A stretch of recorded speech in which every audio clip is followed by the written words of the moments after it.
Dirige a gente em uma oração? Deus Pai, Deus.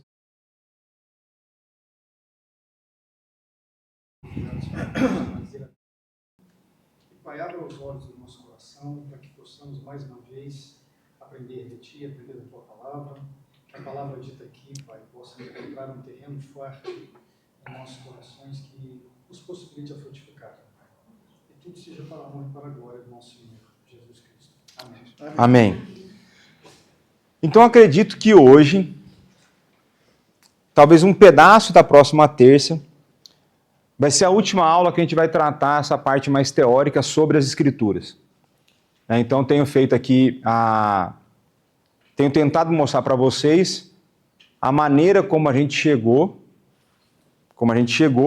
no conjunto de livros que a gente tem hoje e que a gente chama de Sagradas Escrituras. O porquê que a gente chegou nesses 66 livros.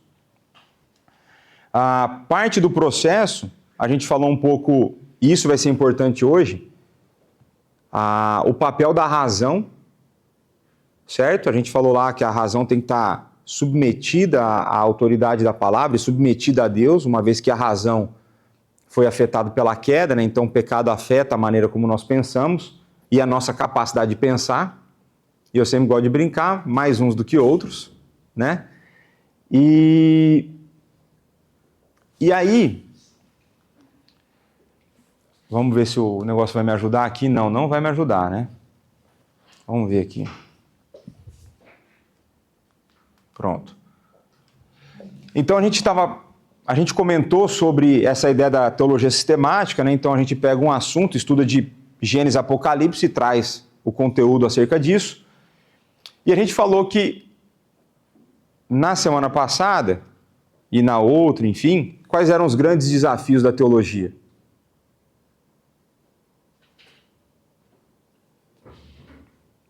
É uma pergunta, né? Tô tentando, né? Eu não percebi a escada. Qual que é o grande desafio da teologia? Conhecer a Deus através da palavra.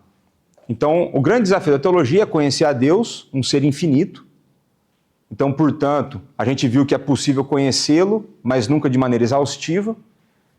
E aí, por isso, eu já estou falando que Deus é conhecível, né? O cognoscível, que é aquela palavra bonita que a gente tinha lá. E a gente viu que a outra questão era se a Bíblia era confiável. Se a gente tem que conhecer a Deus através da Escritura, o quanto eu posso confiar ou não nas Sagradas Escrituras. E aí a gente entrou na ideia de que existem, então, algumas objeções ao cânon, tanto ao seu conteúdo, quanto ao seu formato, né? Quanto à ideia do conceito do cânon. E a gente viu pessoas que vão falar, não, veja, essa Bíblia ela é o resultado de uma evolução histórica em que homens foram inventando a história, não foi um fax que veio de Deus. Não foi nenhum nem outro, né?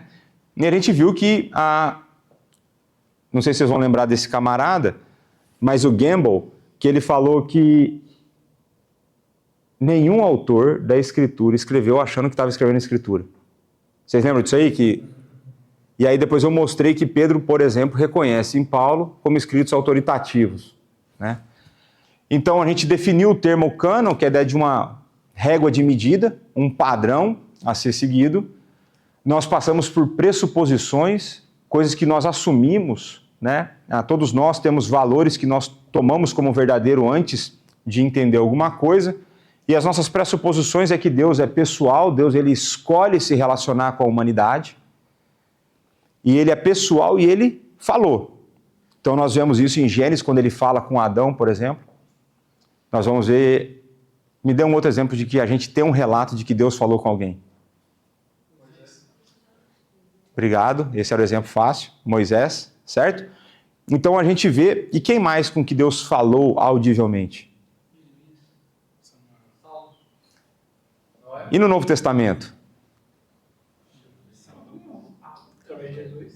Qualquer pessoa que Jesus falou, né? Não é? Qualquer pessoa que Jesus falou era Deus falando, né? Mas então essa ideia de que Deus é pessoal e mais importante do que Deus é pessoal, né? Deus ele quer se relacionar conosco. Ele vem ao nosso encontro. Então, pegando aí um paralelo da IBD, né, a ideia de que Deus condescende, então essa ideia de que Deus vem ao nosso encontro e conversa de uma forma que nós possamos compreender. Tudo bem que tem passagem que a gente vai ler e vai falar assim, não estou conseguindo, né? Então a gente viu que o cânon é autoritativo e essa autoridade, e parte disso a gente deve passar na próxima semana, é uma autoridade que é derivada de quem? De Deus, que é o seu autor. Então a Bíblia tem autoridade porque é Deus quem confere essa autoridade, porque ela é a revelação especial de Deus, é Deus se comunicando conosco.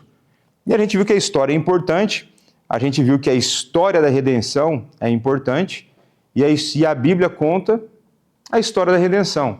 A Bíblia conta a história de como Deus resolve o problema do homem, a maneira como Deus redime o homem. E aí nós falamos um pouco sobre inspiração, né? Essa ideia de que Deus transmitiu a palavra, e nós vimos que ela é plenária, ou seja, toda a escritura foi inspirada. Nós vimos que ela é verbal, então tem partes comunicadas verbalmente. Nós vimos que ela é dinâmica. O que é dinâmica? Então Deus usa, né, as características, as habilidades, os dons que Deus deu para cada um, para que ele escreva. Então a gente vê Paulo escrevendo de um jeito. Eu até fiz a brincadeira, né? Quando você vai pregar um texto de Paulo, a divisão está pronta para você. Porque ele vem tudo na lógica ali. Né? E eu até dou a dica, sempre que você estiver lendo alguma carta de Paulo, hora que aparecer lá, mas Deus, aí pô, fica feliz que agora Deus virou o jogo para você. Né? Então ele vem contando uma má notícia, ele fala, mas Deus. Aí você já sabe que tem uma divisão estrutural no texto. E eu dei o exemplo do outro cara que complicou minha vida durante 14 semanas. Quem que foi? Foi Pedro. Que você olhava, tinha uns textos que você olhava assim, fala, não, tem muito assunto aqui ao mesmo tempo. Pedro estava disparando, parece que o último texto agora foi isso, parece que ele disparou para todo lado, né? Então essa ideia de que a forma como Pedro comunica é diferente da forma como Paulo comunica. A gente pega Marcos, 16 capítulos do Evangelho. Você vai para Mateus 28.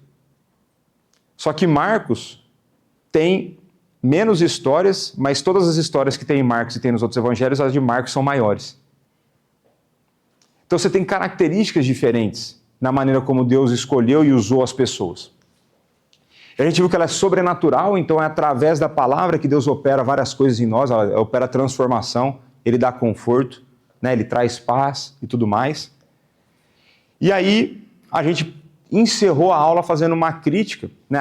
O último trecho, fazendo uma crítica à maneira como a Igreja Católica Apostólica Romana entende o cânon e a maneira como ela montou o cânon que ela segue. E uma coisa importante, eu fui dar uma olhada hoje, e eu falo lá que a Igreja Católica Apostólica Romana equiparou a autoridade da Bíblia e da Igreja, certo? Era o mesmo nível, a tradição e as Sagradas Escrituras. Que ano isso aconteceu? 1546. Então, antes de 1546, a Igreja Católica Apostólica Romana, tinha a Bíblia como uma fonte de autoridade. E por que ela faz isso em 1546? Contra a Reforma. É muito interessante. Quando vocês acham que surge o conceito de que a Igreja Católica Apostólica Romana era infalível? 1070 alguma coisa. Então você tem algumas coisas que são interessantes da gente ver historicamente como isso se desenvolveu, né? E até faz um casamento com aquilo que o Marco tinha perguntado no domingo, de onde estava o povo de Deus, né? Você vê que desvios eles vão acontecendo ao longo da história, né? Mas pronto. Aí nós passamos, né? Richard Gaffin e o Warfield, né? Então o Gaffin vai falar, né, que o cânon, dentro da Confissão de Fé de Westminster, que é aquela coleção de escritos que, por ter Deus como autor, possui autoridade suprema, infalível e final em questões de fé e vida. Então, isso é tão profundo que ele fala em questões de fé. Você fala assim, beleza, questão de fé está tranquilo. Ele fala, não, mas e vida? Então não vai existir uma esfera da realidade da nossa existência que a Bíblia não tenha algo para nos informar, que a Bíblia não tenha algo para nos direcionar. que ela não tenha algo para delimitar a maneira como nós devemos decidir. Não existe dicotomia, não. Não tem a divisão do secular e sagrado. Tanto é que uma das coisas que eu não gosto é assim, o que você faz no seu trabalho secular? Para nós, é tudo sagrado. E aí, isso deveria mudar a maneira como a gente trabalha, inclusive. Né? Por isso que o Max Weber vai escrever lá o livro, né? Do espírito, como que é? Ética protestante. Isso, ética protestante e espírito do capitalismo. Então é importante a gente entender essas coisas, porque ela tem autoridade suprema, infalível e final. Se ela falou, você tem que direito de ir contra ela? Zero. Você não tem. Você pode até ir. Você é teimoso, mas você não tem um direito. E a coleção de livros dada por Deus para ser a regra autoritativa de fé e prática. Tanto é que quando a gente vai fazer um batismo ou profissão de fé, né, essa é uma das perguntas. Agora, o quanto a gente já refletiu sobre aquilo que a gente afirma? Porque você sabe que você tem que responder para não ser reprovado na entrevista, certo? Não é? A gente sabe quem tem que responder. Por isso que eu falo para a pessoa, você está assumindo compromisso, você pode me enganar. E me enganar é fácil, eu sou altamente enganável. Né? Eu parto do pressuposto que a pessoa está me falando a verdade. Eu sou altamente enganável. Aí eu sempre falo, mas Deus você não engana. Vai lá, Ricardo, manda. Você falou um negócio interessante sobre a questão... Finalmente. O cara tem 6 meses, está vindo na igreja. Hoje... Sobre ir contra a palavra, né? Então nós claramente acreditamos, seguimos uma linha teológica e acreditamos que aquilo, além da linha teológica, é a Bíblia. E os nossos irmãos que vão contra isso? Como que nós possamos enxergar? Eles estão indo contra a palavra? Vamos supor, os nossos irmãos arminianos. Tá, então vou falar a maneira como eu entendo, que é o seguinte. Em alguma intensidade, todos nós vamos contra a Sagrada Escritura em todas as áreas. A questão toda é se a gente consegue enxergar isso ou não. Então eu já fiz essa brincadeira aqui. Eu sei que eu tenho erros teológicos, eu creio de maneira incorreta em algumas coisas, eu não sei em quê. Pode soar arrogante. Mas se eu soubesse em que eu estou errado, o que eu ia fazer? Ia corrigir. Porque a pessoa que conhece o erro e vive no erro, o nome disso é estúpido. Né? Estúpido. Mas o ponto todo é que eu tive uma conversa esses dias em que eu falei, veja, se eu sou pastor presbiteriano, o quanto eu acho que a igreja que eu sirvo está mais correta que as outras? Eu acredito no que eu prego. Eu posso não viver o que eu prego às vezes, mas eu acredito. Eu sei. Aí isso, para algumas pessoas, pode soar arrogante.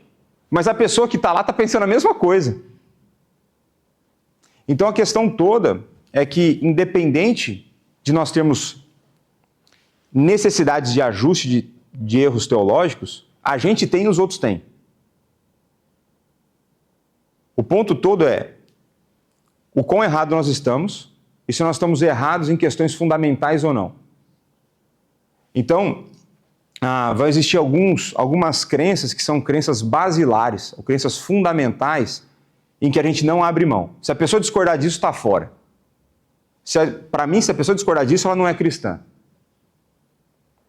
Então, por exemplo, Sagrada Escritura é a palavra de Deus ou não é? Se eu discordar disso, está fora, não é cristão. A salvação é somente através de Jesus ou eu tenho que negociar com mais alguém? Se for só através de Jesus, estamos juntos. Se não for, já não é. E aí você vai. Concepção virginal de Cristo. Oi? A Trindade. Os milagres de Jesus. O próprio Jesus. Então, a humanidade, a divindade de Cristo. Então, se você fugiu disso, então assim, tem um centro de crenças que tem que ser igual. Tem que ser, não tem jeito.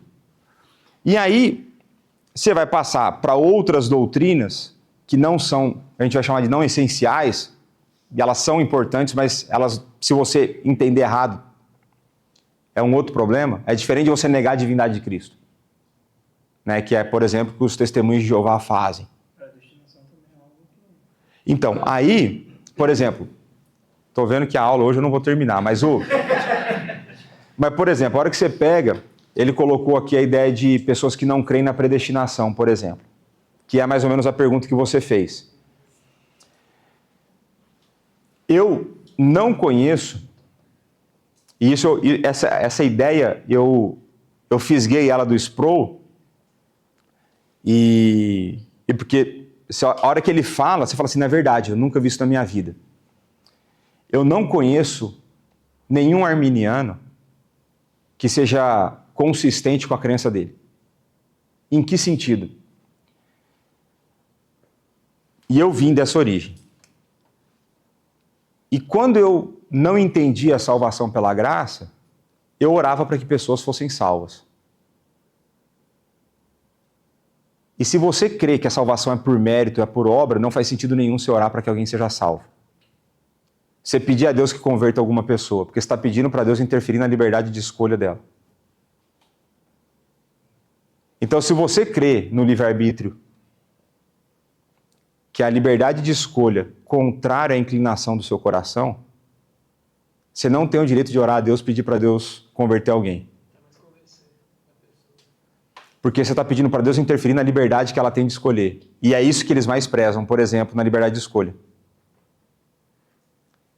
Então, só que eu vejo nas pessoas que creem que a salvação ela acontece pelas obras e pelo mérito, eu vejo nelas um amor pelos perdidos e elas oram pelos perdidos. Então, graças a Deus que eles são incoerentes com aquilo que eles creem. Mas, obra e mérito, eu também fui arminiano por boa parte da minha vida. Eu nunca imaginei que obras fosse algo que abrisse ou me habilitasse. Eu sempre acreditei que Cristo era o Salvador, mas a decisão de levantar a mão era minha. Era minha assim, né? Não, e é. Apesar de saber que naquela época... Não, e é fato. E é. O fato é que para o arminiano, ele ouve dizer assim, olha, de onde vem a fé? De Cristo. Quem conversa o homem do pecado diz? É Deus. Então, ele sabia todos os argumentos matemáticos, mas ele disse, não, mas é eu que escolho. Não, mas é. Mas é. Certo, mas isso foi provocado pelo Espírito Então, Santo. A motivação... Então, a questão toda é que, por exemplo, e eu estou falando que eu pensava assim, que é a questão de você perder a salvação. Porque você vive uma vida de pecado, você perde sua salvação. Isso é um punk, Rob.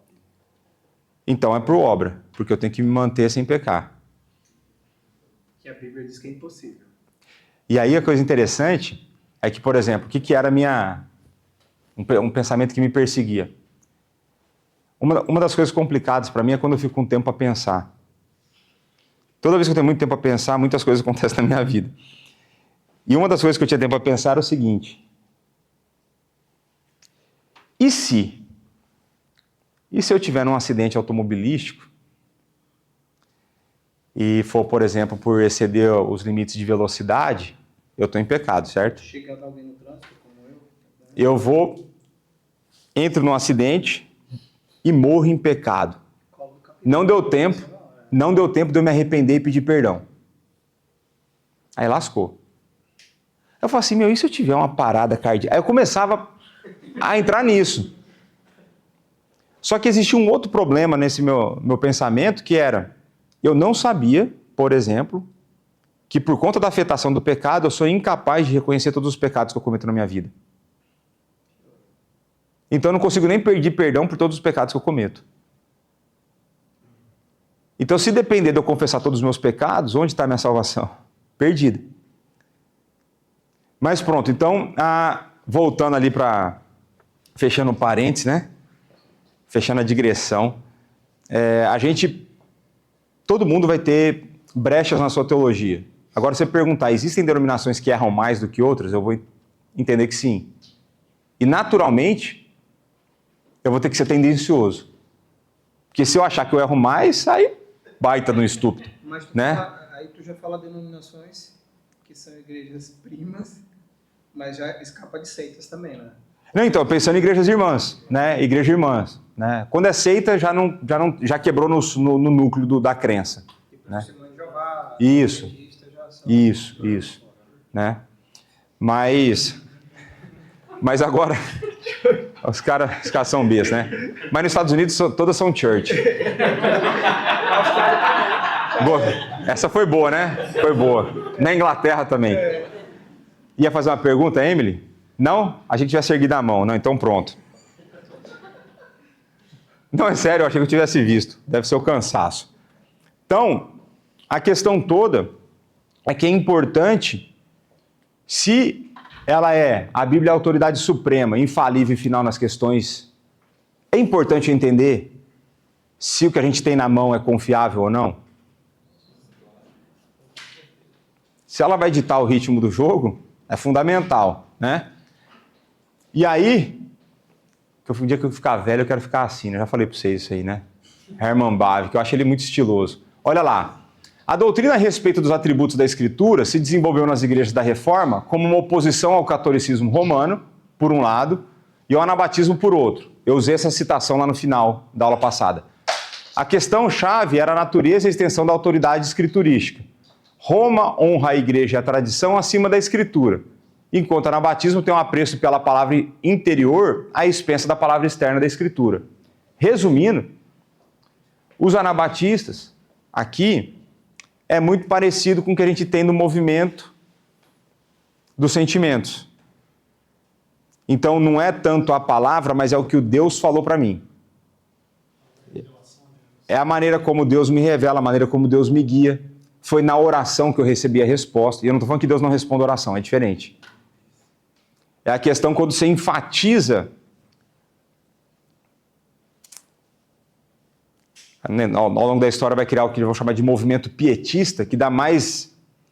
Porque a piedade é boa, mas o movimento pietista enfatiza muito mais as emoções e a experiência em detrimento da palavra. E muito do que a gente vai encontrar por aí é aquela bela interpretação que a gente combateu na aula de hermenêutica, que a letra mata, o espírito vivifica. Exato, né?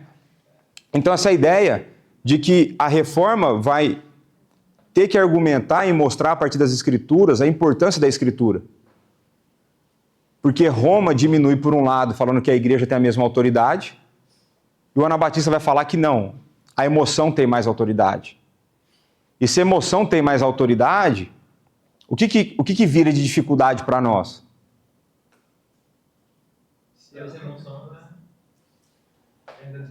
E se eu sentir de um jeito e o Isaac do outro? Quem tem a palavra final? Quem leu mais a Bíblia. Seria a resposta da reforma. Mas quando você pensa na questão da ênfase do subjetivismo, você tira uma autoridade final que decidiria dificuldades, ou dúvidas, ou problemas, e você começa a criar o quê? Vários cismas. Mas qual é a diferença da múltipla resposta bíblica, meter o óculos do Espírito Santo para ler a Bíblia, você próprio, lendo o mesmo texto, você tem interpretações diferentes? A ação da Bíblia ela passa a ser diferente. Você quer falar da interpretação ou da aplicação? Porque aí é diferente. Porque você vai existir interpretações diferentes do texto e vão existir aplicações diferentes do texto. São duas coisas diferentes.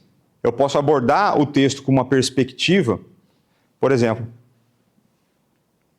tem coisas que eu falaria numa devocional a partir de um texto que eu não falaria numa pregação. Então, às vezes, numa devocional, você extrai mais a ideia geral do negócio ali, do texto, em questão, e você traz para uma aplicação. Na pregação, eu exponho o texto, a ideia de expor o texto quase que verso a verso. Eu tento fazer isso. Mas é diferente de falar de interpretações diferentes. Eu posso fazer aplicações e abordagens diferentes, tendo a mesma ideia por trás do texto.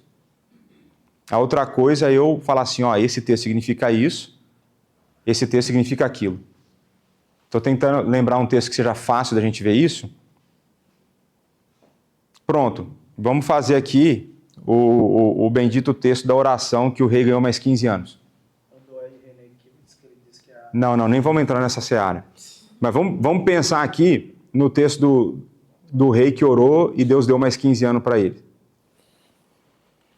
Se eu não ler a Bíblia toda, o que eu vou achar? Que a oração muda a vontade de Deus. Então eu consigo negociar com Deus. E aí isso vai gerar um problema, por exemplo, se eu oro por uma coisa e nunca acontece na minha vida. Então vou pegar no meu caso, 16 anos que eu oro para ter filho e não tenho. Então eu oro pouco? É minha fé que é pequena? Eu faço pouco sacrifício? Essas são perguntas a serem pensadas, a serem respondidas, e que eu já fui desafiado com elas. São pecados meus do passado que Deus está me punindo? São possibilidades. Ou se eu leio a Bíblia inteira, eu sei que Deus é soberano e que existem algumas coisas que Ele estabeleceu que acontecerão através da oração, ou então de que existem algumas coisas que eu vou pedir o resto da minha vida e não vai acontecer. Então, se eu sei isso, ao mesmo tempo eu não me puno, mas eu também não paro de orar. Né? Então, se eu não estou enganado, é de quinta-feira que eu oro para ver se Deus vai mandar um filho para Abraão, né? Não sei. Né? Tô com 40, né, meu? Não sei. Mas 42. Você, né? Isso aí, 40. Lógico. Dá bem, Com cara de 24, mas... E pronto. Eu já tive que mostrar documento que as pessoas não acreditavam, né? Lá nos Estados Unidos, é verdade. Tive que mostrar. O cara não acreditou. É tudo questão do contexto, né? O americano é destruído, né? É igual perto de você. Os caras falam assim, não, se você tem 40, o Isaac tem quanto? 68. É por aí. Né? Foi eu, você e o Marco. Você é o mais velho. Os três, ele é o melhor. Fale por você. Mas vamos voltar para o que importa aqui. Então essa ideia de que a reforma, ela luta contra dois movimentos que diminuem a autoridade da Escritura de alguma forma. E a ideia é você voltar e fundamentar muito bem aquilo que você vai propor, né? Então ele vai falar, e aqui é outra coisa importante, para mostrar que a gente não idolatra as Escrituras, de que para nós, se o Espírito não agir através da Escritura, a Escritura sozinha não tem poder nenhum. Porque, por exemplo, pensa Paulo antes do encontro com Cristo. Certeza que ele tinha muita coisa do Antigo Testamento memorizado. E aquilo não tinha mudado em nada a vida dele, a não ser tornado ele num assassino e perseguidor. Então, quando a gente pensa nisso, é essencial, né, a participação do Espírito para que essa é a forma que Deus escolhe agir na nossa vida para transformar nosso coração. É a ação do Espírito através da palavra. Então é você, eu não sei se você já teve essa experiência, de estar lendo um texto e você cair em si do pecado que você está cometendo. Ou então de você encontrar conforto numa situação de desespero. E eu preguei um texto aqui, e no dia que eu preguei eu falei disso, foi no Salmo 2. Tinha uma época que eu estava angustiado com o cenário político e econômico do mundo. Eu estava angustiado. E eu olhava as coisas e falava, não é possível que vai acontecer isso e tal. Aí eu li o Salmo 2. A hora que fala lá que os príncipes se levantam e fazem planos contra Deus e contra o seu ungido, e Deus está lá do céu, dando risada deles. Que negócio me dá uma paz no coração. E depois fala que Cristo vem e vai arrebentar com tudo. Ele vai governar com um cetro de ferro e tal, e vai vingar. Cara, por que eu estou com medo da eleição? Por que eu estou com medo de decisão econômica? Por que eu estou com medo disso, que eu estou com medo daquilo? É Ele quem reina soberanamente. Então, veja, eu já tinha lido o Salmo 2 antes? Já. Algumas vezes. Mas foi nesse dia. É igual a outra experiência que eu tenho com o Salmo 3. Salmo 3, eu amo aquele salmo. É um salmo que eu uso direto em visita. Direto. Eu tenho uns salmos aqui, dependendo da visita, dependendo como que rola a conversa, eu já sei qual salmo que eu vou sacar, né? E o Salmo 3, ele é muito legal, porque eu lembro de um momento de muita dificuldade na minha vida profissional, em que eu não encontrava paz, e eu lembro que teve uma apresentação que eu montei, né? E que essa apresentação ia para o presidente do banco, né? Rapaz, eu durmo, a Dani sabe, né? Do jeito que apaga a luz, eu quase vou junto, né? Eu durmo rapidão, rapidão, zero problema. E nesse dia dava 2 horas da manhã, eu não tinha dormido. 3 eu não tinha dormido. 4. Aí eu sei que eu dormi nessa noite, devo ter dormido umas 2, 3 horas. E no período que eu dormi, eu sonhei com o presidente do banco. Olha aqui. Imagina se eu estava ansioso ou não. E aí você vai ler o Salmo, aí o Salmo fala assim, Davi sendo perseguido pelo filho dele, querendo matá-lo, um verdadeiro golpe de Estado. E aí Davi fala assim, deito-me e pego no sono. O filho estava querendo matar ele. Não era questão de, vou perder o emprego porque eu fiz uma apresentação ruim. Não, era o filho querendo matar o pai, para dar um golpe de Estado. Ele fala, deito-me e pego no sono. Levanto porque o Senhor me sustenta. Então, se não for o Espírito agir na palavra, e aí conforme o momento de vida que você está, a aplicação que você dá para o texto é diferente. Então, a gente não idolatra a Bíblia, mas a ação do Espírito acontece através dela, na maneira de transformar nosso coração. E aí, na última aula apresentei a crítica, e hoje eu tenho que apresentar a visão protestante. E aí, meu amigo, a aula vai ser chata. Entendeu? Já estou avisando, a aula vai ser chata, citação gigantesca, atrás de citação gigantesca. É o slide que a Cris gosta, só tem texto. E uma foto do lado para falar que é o cara que está falando. E a visão protestante é que a Bíblia autentica a si mesma. Agora, o que significa, e vocês lembram daquela palavra autopistos, que o Calvino, numa das citações do Calvino estava lá, que é auto-autenticada. É a Bíblia que fala que ela é a Bíblia. E aí como que a gente argumenta e como a gente defende essa posição? É daqui para frente desse jeito. Eu falei para vocês que a aula ia ser chata hoje. A partir da semana que vem começa a melhorar. Vai ter mais texto bíblico aqui. Mas vamos lá. Então o que o Kruger vai falar? Em meio a essa diversidade, que diversidade é essa? De várias visões de como montar um cânon. Então tem várias propostas. Eu só apresentei da Igreja Católica Apostólica Romana. Tinha mais umas 4 para apresentar. Vocês querem? Não, eu também não. Então eu coloquei daquela que nós estamos mais em contato, que é dentro da realidade nossa aqui, a gente vai estar mais em contato, a Igreja Católica Apostólica Romana. E ele vai falar assim, então em meio nessa diversidade, no entanto, também ficou claro que todos esses modelos compartilham uma característica central. Todos eles fundamentam a autoridade do cânon em algo fora do próprio cânon.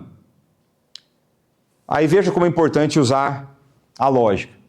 É esse apelo a uma autoridade externa que une todas essas posições. Ele falou assim, então tem várias, mas elas têm um negócio em comum.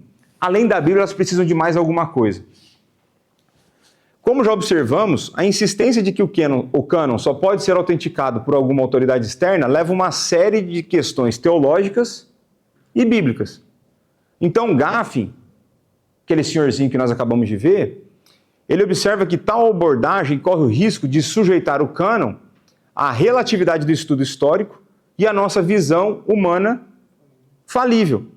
Ou seja, destruiria o Novo Testamento como cânon e como autoridade absoluta. Então, a maior argumentação dele aqui é a respeito do cânon do Novo Testamento, porque a gente já existe uma unanimidade do Antigo. Só tem uma que quebrou essa unanimidade. Era isso que eu ia perguntar. Se a católica ortodoxa também reconhece só 66. Essa é uma boa pergunta. Eu acredito que ela deve ter mantido. Até posso pesquisar depois. Porque quem quebra isso é só a apostólica romana na Contra-Reforma e a ortodoxa tinha tido cisma. Se não me engano, foi no século XII. É isso? Então, o século XI ou XII eu não lembro de cabeça. Mas é bem provável que ela tenha seguido um cânon mais próximo, né? Então, eu acho que isso aqui é importante. Você está vendo como ao mesmo tempo a gente usou a razão e colocou a razão sob suspeita? Porque a gente, em última instância, não é a razão que tem a palavra final. Mas se a gente sabe que ela não pode ter a palavra final, como a gente está dependendo só dela para definir a autoridade de alguma coisa? E aí vai entrar outro camarada, outro holandês, Herman Hiderbos. Eu não sei o que tem na Holanda, eu já falei para vocês.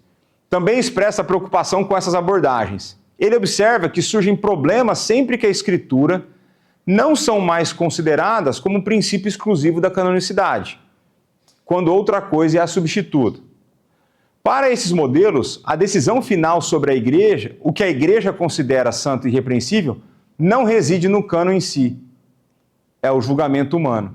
É o julgamento humano que é a última corte que define o que é o que não é cânon. Então isso a gente já está tranquilo desde a semana passada. Mudou de slide, não parece, mas mudou, né? Então, o que é necessário, então, é um modelo canônico que não fundamente o cânon em uma autoridade externa. Para você não ter que dividir a autoridade. Se tem alguma coisa que confere autoridade, essa alguma outra coisa tem uma autoridade em cima dessa. Faz sentido? Ou não? Sim? Então tá bom. Afinal, se o cânon carrega a própria autoridade de Deus, a que outro padrão ele poderia apelar para se justificar? Então, se a gente está defendendo que a palavra de Deus tem autoridade porque Deus que revelou, se Deus depender de alguma outra coisa para dar autoridade para a palavra, Deus está dependendo de quem? E essa alguma coisa vai ser maior do que Deus, porque está conferindo autoridade a Deus. A interpretação não poderia ter sentimento. Não está errado. Não, Nem termina. Quer dizer que Deus ele inspira os homens a escrever, mas ele também não inspiraria os homens a decidir o que é que deveria ser feito? Ou seja, montar e dizer, olha, o caminho aqui não é... Então, a gente não vai falar que inspira os homens, mas a gente vai falar que existe um papel do Espírito. Lá na final, se eu conseguir chegar no final da aula hoje, lá no final, ele vai falar do papel do Espírito na maneira como ele conduz a igreja ao longo da história. E aí não vai ser do indivíduo, mas vai ser do corpo. É interessante a ideia. Então, olha só. Quando Deus fez juramentos, ele jurou por si mesmo. Porque se ele jurasse para alguma coisa, tinha poder sobre ele. Então, assim, para que o cânon seja cânon, ele deve ser auto-autenticado. É ele que tem que se garantir. O modelo de cânon auto-autenticado levaria em consideração algo que os outros modelos negligenciaram em grande parte. O conteúdo do próprio cânon. O que a Bíblia fala sobre a Bíblia? Esse é o ponto. Em vez de olhar apenas para a sua recessão, olha o meu português de Portugal. Em vez de olhar apenas para a sua recessão, determinada pela comunidade, ou apenas para as suas origens, olhar só a parte histórica, esse modelo permite, então, que o cânon tenha voz na sua própria autenticação. E aí, eu vou dar o exemplo de Macabeus para mostrar como que o cânon teria. Se a palavra é inerrante e você tem um livro que fala que ele pode estar errado, tem uma inconsistência, o cânon tem voz, então elimina esse livro. Se Pedro fala que Paulo escreve é escritura, então eu recebo como escritura, porque o cânon falou isso. Você pega Paulo, se eu chegar lá, a gente vai ler esse texto. Desculpa te interromper, mas tem um... Tá difícil hoje. Você que mencionou. Tô zoando, fala aí. Mas qual é a justificativa da entrada desse livro a Paulo? Você sabe o que ele entrou para justificar o quê, por quê? Tá, o de Macabeus ali eu não sei. Eu sei que o grupo, especificamente porque eu não sei, eu sei que o grupo de livros apócrifos que a Igreja Católica Apostólica Romana colocou no Antigo Testamento é para justificar práticas como oração aos mortos, esse tipo de coisa. Então a Reforma levanta uma série de questionamentos que fala, não tem isso na Bíblia. Aí eu falo assim, não, peraí que nós vamos dar um jeito. Vou dar um jeito. Purgatório, esse tipo de coisa. Isso. Então, é uma tentativa de eu falar que eu vou justificar minha prática porque está na Bíblia, só que aí para isso eu adulterei a Bíblia. Por exemplo, se eu estabeleço uma regra que, como conselho estabelece uma regra aqui na igreja, que todas as pessoas, para serem recebidas como membro, têm que passar de alguma forma pelo curso e por uma entrevista se eu chegasse e não fizesse o mesmo com a minha esposa. Ela fala, não, mas aí a esposa... Aí eu vou lá e acrescento, mas para a esposa de pastor vale a exceção. Entendeu? Aí eu vou e ajusto o que eu quero conforme a minha necessidade. Aí não foi isso que eu fiz, foi uma entrevista dura. O Marco conduziu a entrevista, 1 hora de entrevista. O Marco ficou sabatinando minha esposa. E passou, hein? E passou. Mas vamos lá. Então vamos lá. Eu ia só contribuir. Então vai lá. Eu pesquisei aqui. Os deuterocanônicos são aceitos pela ortodoxa, mas eles também têm alguns outros livros que acrescentam. Mas dependendo da tradição é o mesmo número, 73. Ah, é? Então todo mundo errado junto? Se estiver errado é site GPT, mas eu pesquisei aqui. Qual que é? Site GPT eu coloquei. Não, se estiver errado, foi o site GPT. Não, é isso que eu tô falando, então esquece. Então nem pesquisa, nem pesquisa. Manassés, primeiro Enoque, são coisas já ortodoxas que não são aceitas na romana, por exemplo. Tá. Então as duas têm 73, mas... Dependendo da tradição, sim. Mas aí... Isso, se o chat GPT tiver certo, mas vamos deixar. Tem certeza? Não, tô muito certo. Isso. Então deixa aqui. Tá tipo isso aí, mas vamos lá, vamos avançar então. Então vamos lá. Então isso vai levantar uma série de questões. O que exatamente queremos dizer que o cânon é auto-autenticado? Em um cânon auto-autenticado significa que não podemos usar dados externos. Então, aí, porque esse é um ponto que é importante. A gente vai ver que vai usar dado externo, só que isso não fere as Sagradas Escrituras. É diferente de eu enfiar alguma coisa lá que contraria ela. Aí ele vai falar assim, não, a gente vai aprender a usar a Escritura para como autenticar as evidências, os dados externos para contribuir com a escolha. A gente vai chegar lá, talvez, alguma semana dessa por aí. Então o ensino característico dos reformadores e o fundamento para a doutrina do sola escritura é a natureza auto-autenticada do cânon. Porque você vai falar sola escritura, é só a escritura e nada mais. Então, nosso amigo Calvino, o que ele observa? Somente Deus é uma testemunha adequada de si mesmo em sua palavra. A Escritura é, de fato, auto-autenticada. Por isso que eu gosto de Calvino. É só Deus que dá autoridade. Não, eu gosto muito dele, né? Eu tinha uma raiva dele quando eu virei presbiteriano, porque o presbiteriano só citava Calvino, né? Eu como é que tinha raiva quando o presbiteriano falava assim, eu vou tatuar JC. Jesus Cristo não, João Calvino. Assim, vai se lascar, né, meu? Mas vamos lá. Aí tem outro camarada, Turretini, estou apresentando para vocês o Turretini, é um outro teólogo sistemático, que ele vai falar o seguinte, ó, assim a Escritura, que é o primeiro princípio, na ordem sobrenatural, então, tá vendo, né? Vai vendo. É conhecida por si mesma e não precisa de argumentos derivados de fora para provar e se dar a conhecer a nós. Então a palavra usada pelo Espírito é o suficiente para se dar a conhecer a nós. Aquela ideia da iluminação do Espírito que nos conduz. Aí entra o nosso amigo Bavinck, né? Então Bavinck nos lembra que os pais da igreja entendiam a Escritura dessa maneira. Então, por que é interessante ele citar os pais da igreja? Por que vocês acham que é interessante o Bavinck citar os pais da igreja? Que é anterior aos movimentos de reforma, contra-reforma e o início. Porque a Igreja Católica Apostólica Romana vai argumentar que eles eram a Igreja Católica Apostólica Romana da época. Então ele vai citar como os pais da igreja, a gente vai chamar do período da patrística, a segunda geração, então é o período que começa já no 2º século, como eles discordavam daquilo que a Igreja Católica pratica hoje. Não é que eles discordavam em tudo, mas tinha uma parte muito clara que eles discordavam. Então os pais da igreja e os escolásticos, quem são os escolásticos? Se você veio na aula da Reforma, você deveria saber. Porque é na época da Idade Média, um dos escolásticos mais conhecido, isso, Tomás de Aquino, isso mesmo. Então Tomás de Aquino, que é um dos teólogos favoritos, né, junto com Agostinho, dentro da Igreja Católica Apostólica Romana, o Tomás de Aquino faz parte do escolasticismo. Então ele está falando, ó, desde o século II, os escolásticos já estavam no 12º. Nós estamos falando de quantos anos, então? 10 anos, isso. São 10 séculos, né? Mas tudo bem. Tudo bem, estamos bem de matemática. São 1000 anos, mais ou menos, né? Mais de 1000 anos.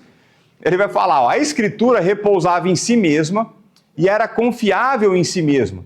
Então, ele estava assim, os pais da igreja entendiam que a igreja não tinha autoridade sobre a Bíblia. Isso, vamos lá. E a norma primária para a igreja e para a teologia. Então, se ela é a norma primária para a igreja e para a teologia, não é a igreja que define a escritura, é a escritura que define a igreja. É aquilo que a gente terminou lá na outra aula. Aí o Bavinck vai continuar. Uma autoridade suprema, parece que o Gaffin conversou com ele, né? Como a escritura, o que ele chama de primeiro princípio, deve ser acreditada por si mesma e não por conta de outra coisa. Ele diz em outro lugar, a autoridade da escritura com relação a si mesma depende das escrituras. Posso fazer uma pergunta? Pode, se eu souber responder, eu respondo. Vai lá. Quando a Igreja Católica mudou? Porque se os pais da Igreja e os escolásticos acreditavam que as escrituras eram autoridade, quando é que ela trocou? Disse, não, eu não gosto mais disso aqui. Tá, Fica aí com outra coisa. Então, existiram diversas mudanças. A mudança nessa esfera, ela acontece em 1546. Isso, que é o conhecido como a Contra-Reforma. Uma outra coisa que muda, que é importante nesse sentido, foi não sei se 1020 alguma coisa, 1070 alguma coisa, que é no século XI. No século XI, a Igreja Católica Apostólica Romana equipara a tradição, ela cria a infalibilidade da Igreja. Então isso é no século XI. Aí depois, que vai ter uma mudança no cânon mesmo, vai ser só no século XVI, em 1546. Porque teve também a infalibilidade papal, mas essa daí foi depois. Tá em outro momento ali, eu não lembro qual que é. Porque é tanta coisa ali que eu não... porque começa mais ou menos no quarto ou quinto século. Aham. Eu digo, olha, é uma troca absurda. Como é que você pega a estrutura de uma igreja e você diz, não, agora quem manda somos nós. Esquece esse livro que a gente tem aqui roubado. A gente sabe mais do livro. É algo muito agressivo. E é mais do que agressivo. A gente vai ler uma passagem. Vamos até ler ela agora. Porque já estava no slide. Apocalipse 22. E isso aqui tem muito a ver com a conversa que a gente teve na semana passada e o meu trabalho de 2 Samuel.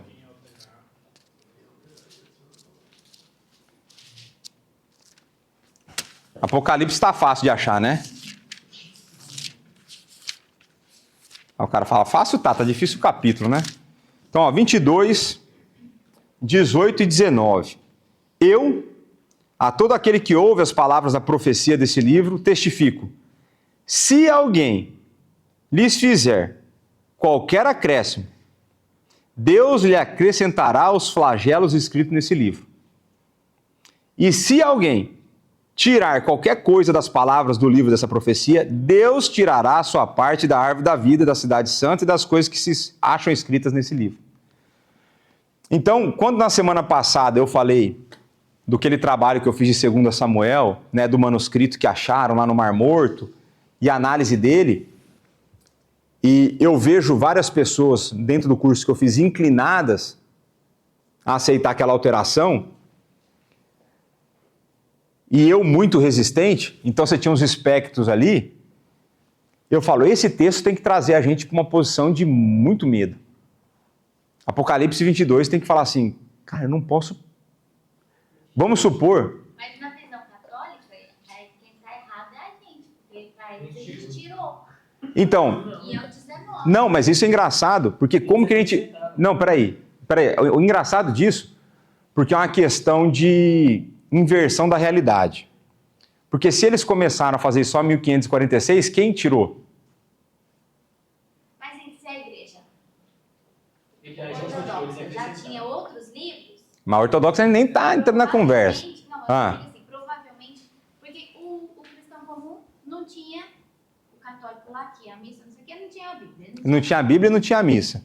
Porque não tinha lá na língua dele, não entendia nada. E aí ele não tinha como Isso, confirmar. isso. Né? Ou seja, poderia-se já estar ensinando e usando, né? livros externos ao cânon judaico. Mas, eu não entendo, mas não era aceito pela igreja. Então, assim, pelo concílio não era aceito. Então, assim, a Igreja Católica Apostólica Romana só começa a aceitar o livro apócrifo a partir de 1546. Eu pensei que eles poderiam já estar usando mais. Não, ele poderia estar usando, porque tinha lá o Jerônimo, os caras pressionaram o Jerônimo para traduzir, Isso. né? Eles já estavam usando mais. E aí o Jerônimo falou assim, meu, esse negócio não é inspirado, eu vou traduzir de qualquer jeito. Ele falou em outras palavras, mas ele falou isso. Então estava lá, mas tinha um status de apócrifo e não de canônico. Entendeu? Então, por exemplo, igual a gente tem acesso a livros não canônicos do Novo Testamento, tipo uma que eu gosto, que é a Epístola de Ogneto. Não é canônico, mas eu leio aquilo toda vez que eu leio, e tem uma pregação que eu leio, e toda vez que eu leio eu choro. Porque ele fala a maneira como os cristãos viviam, o testemunho que os cristãos davam. É inspirado? Não é. Agora, era verdade aquilo ali? É. Mas não é inspirado. Aquilo não tem autoridade bíblica, aquilo não vai transformar minha vida. Aquilo me emociona, mas não transforma meu coração. Então você vai ter outras cartas, e a gente vai passar por uns trechos dela aqui. 1 Clemente e... Putz, não lembro qual que é a outra, mas depois, a hora que chegar lá, a gente vê. Em que o cara já sabe que não tem autoridade.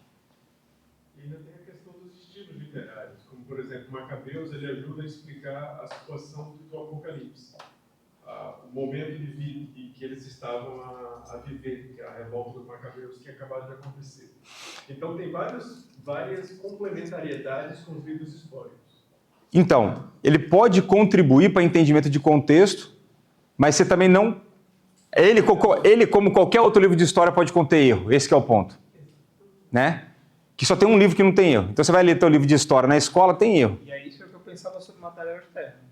Você vê os materiais externos que falam livro de história, e você vai pegar coisas como era a questão da escravidão naquela época. Você vai ver Sim. É diferente então desse jeito. Os livros de história vão contar de um jeito.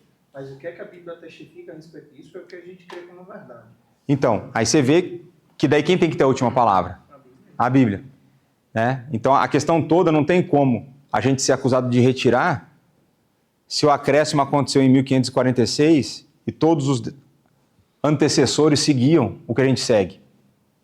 Né? Então existe quem, historicamente, fica evidente quem destoa da decisão. Né? Na verdade, é verdade que a Igreja Católica ela já utilizava os apócrifos e no concílio da Contra-Reforma ele foi oficializado. Exato. Mas isso é uma verdade, assim como outras doutrinas católicas. Mas em algum momento ela foi introduzida porque senão ela teria Mas sido veja, levada junto com antigamente era apócrifo. Eles entendiam... mesmo pela Igreja Católica. Isso, Então, estava lá, mas não... Tipo assim, vamos supor que estava tipo na parte de apêndice. Você está lá nos anexos, lá, no final. Então assim, eles já sabiam que ele não tinha autoridade. Aí eu falei assim, vamos mudar de prateleira. E esse mudar de prateleira, você falar assim, meu Deus inspirou isso, aí é complicado. E isso, na verdade, é um argumento que os católicos usam até para várias coisas, como, por exemplo, acho que não é Imaculada Conceição de Maria, mas Assunção, isso. Porque foi introduzida como doutrina num concílio, mas aí eles vão dizer que já tem história, tem relatos de poucos séculos depois da igreja que acontecia, mas em algum momento isso foi introduzido. Isso. Não Até, foi oficializado. uma coisa é você acreditar, é igual você pegar os pré-reformadores, eles acreditavam diferente do mainstream lá. Eles acreditavam diferente da maioria da igreja, tanto é que resolveram matá-los. Então você tem crenças distantes. Então se você pegar a igreja presbiteriana, você tem crenças distantes entre os pastores. E eu diria ainda mais, tem cara que deveria tomar vergonha na cara e sair da denominação, porque ele não crê conforme a denominação. Ele só quer usar a estrutura da denominação, é outra história. Ele é reformado, Não quer. Não quer. Não quer. Só um comentário sobre isso, talvez é justo, mas normalmente eu ouço de católicos que vão defender sobre o livro apócrifos, é que a igreja, ela se baseia, por exemplo, na Septuaginta. E na Septuaginta tinha os livros apócrifos. Só que o problema... Definidos como apócrifos. Eles eram definidos como apócrifos. Tanto que Orígenes, ele não considerava como apócrifos. Sim. Então tem outro problema, que a Septuaginta tem várias versões. Tem a Palestina, a Alexandrina, a Sinaítica, e todas elas Divergem entre si. dos apócrifos. Então, Você está dizendo que a Septuaginta é a base, mas qual Septuaginta? Então, no fim das contas, tem uma escolha, né? Mas vamos avançar, porque senão essa aula vai durar 4 semanas. Ó, e é desse tipo 4 semanas, é duro, hein, meu? Então vamos lá. Mas exatamente, queremos dizer que quando o cânon se auto-autentica, à primeira vista, um cânon auto-autenticado pode parecer se referir ao fato de que o cânon afirma ser a palavra de Deus. E ela afirma ser a palavra de Deus? Afirma. Então são esses textos aqui.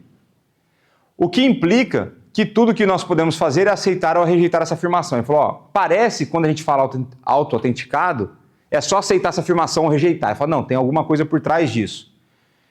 Embora o testemunho da Escritura sobre si mesma seja um aspecto, o português de Portugal está demais, importante da autoridade bíblica, e será discutido mais adiante, não estaremos argumentando que o cânon é autenticado simplesmente em virtude do fato que ele diz isso. Então, assim, ó, o que ele diz é verdade, mas eu não estou falando que eu só vou usar o que ele disse dessa forma. Eu não vou somente utilizar textos que falam que aquele texto é a palavra de Deus. Alguns podem supor que o cânon auto-autenticado significa que nosso modelo se preocupará apenas com as qualidades internas desse livro e que dados ou evidências externas não desempenham nenhum papel. Eu falo, não é isso que a gente está falando. A gente vai usar dado externo. Embora certamente concordemos que esses livros carregam marcas internas de sua divindade.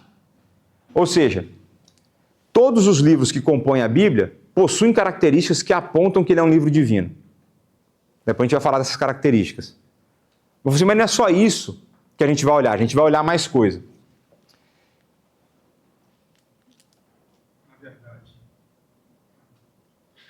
Eu já pulei esse pedaço, porque eu já falei. Vamos lá, pronto. Argumentaremos que, quando se trata da questão do cânon, as próprias escrituras fornecem bases para considerar textos externos. A apostolicidade dos livros, o testemunho da igreja e assim por diante. Você vê que testemunho da igreja não é autoridade final. Você vê que é diferente. É claro que essa evidência externa não deve ser usada como um teste independente e neutro para determinar o que conta como canônico. Ao contrário, devemos sempre ser vistos como algo garantido pela Escritura e interpretado pela Escritura.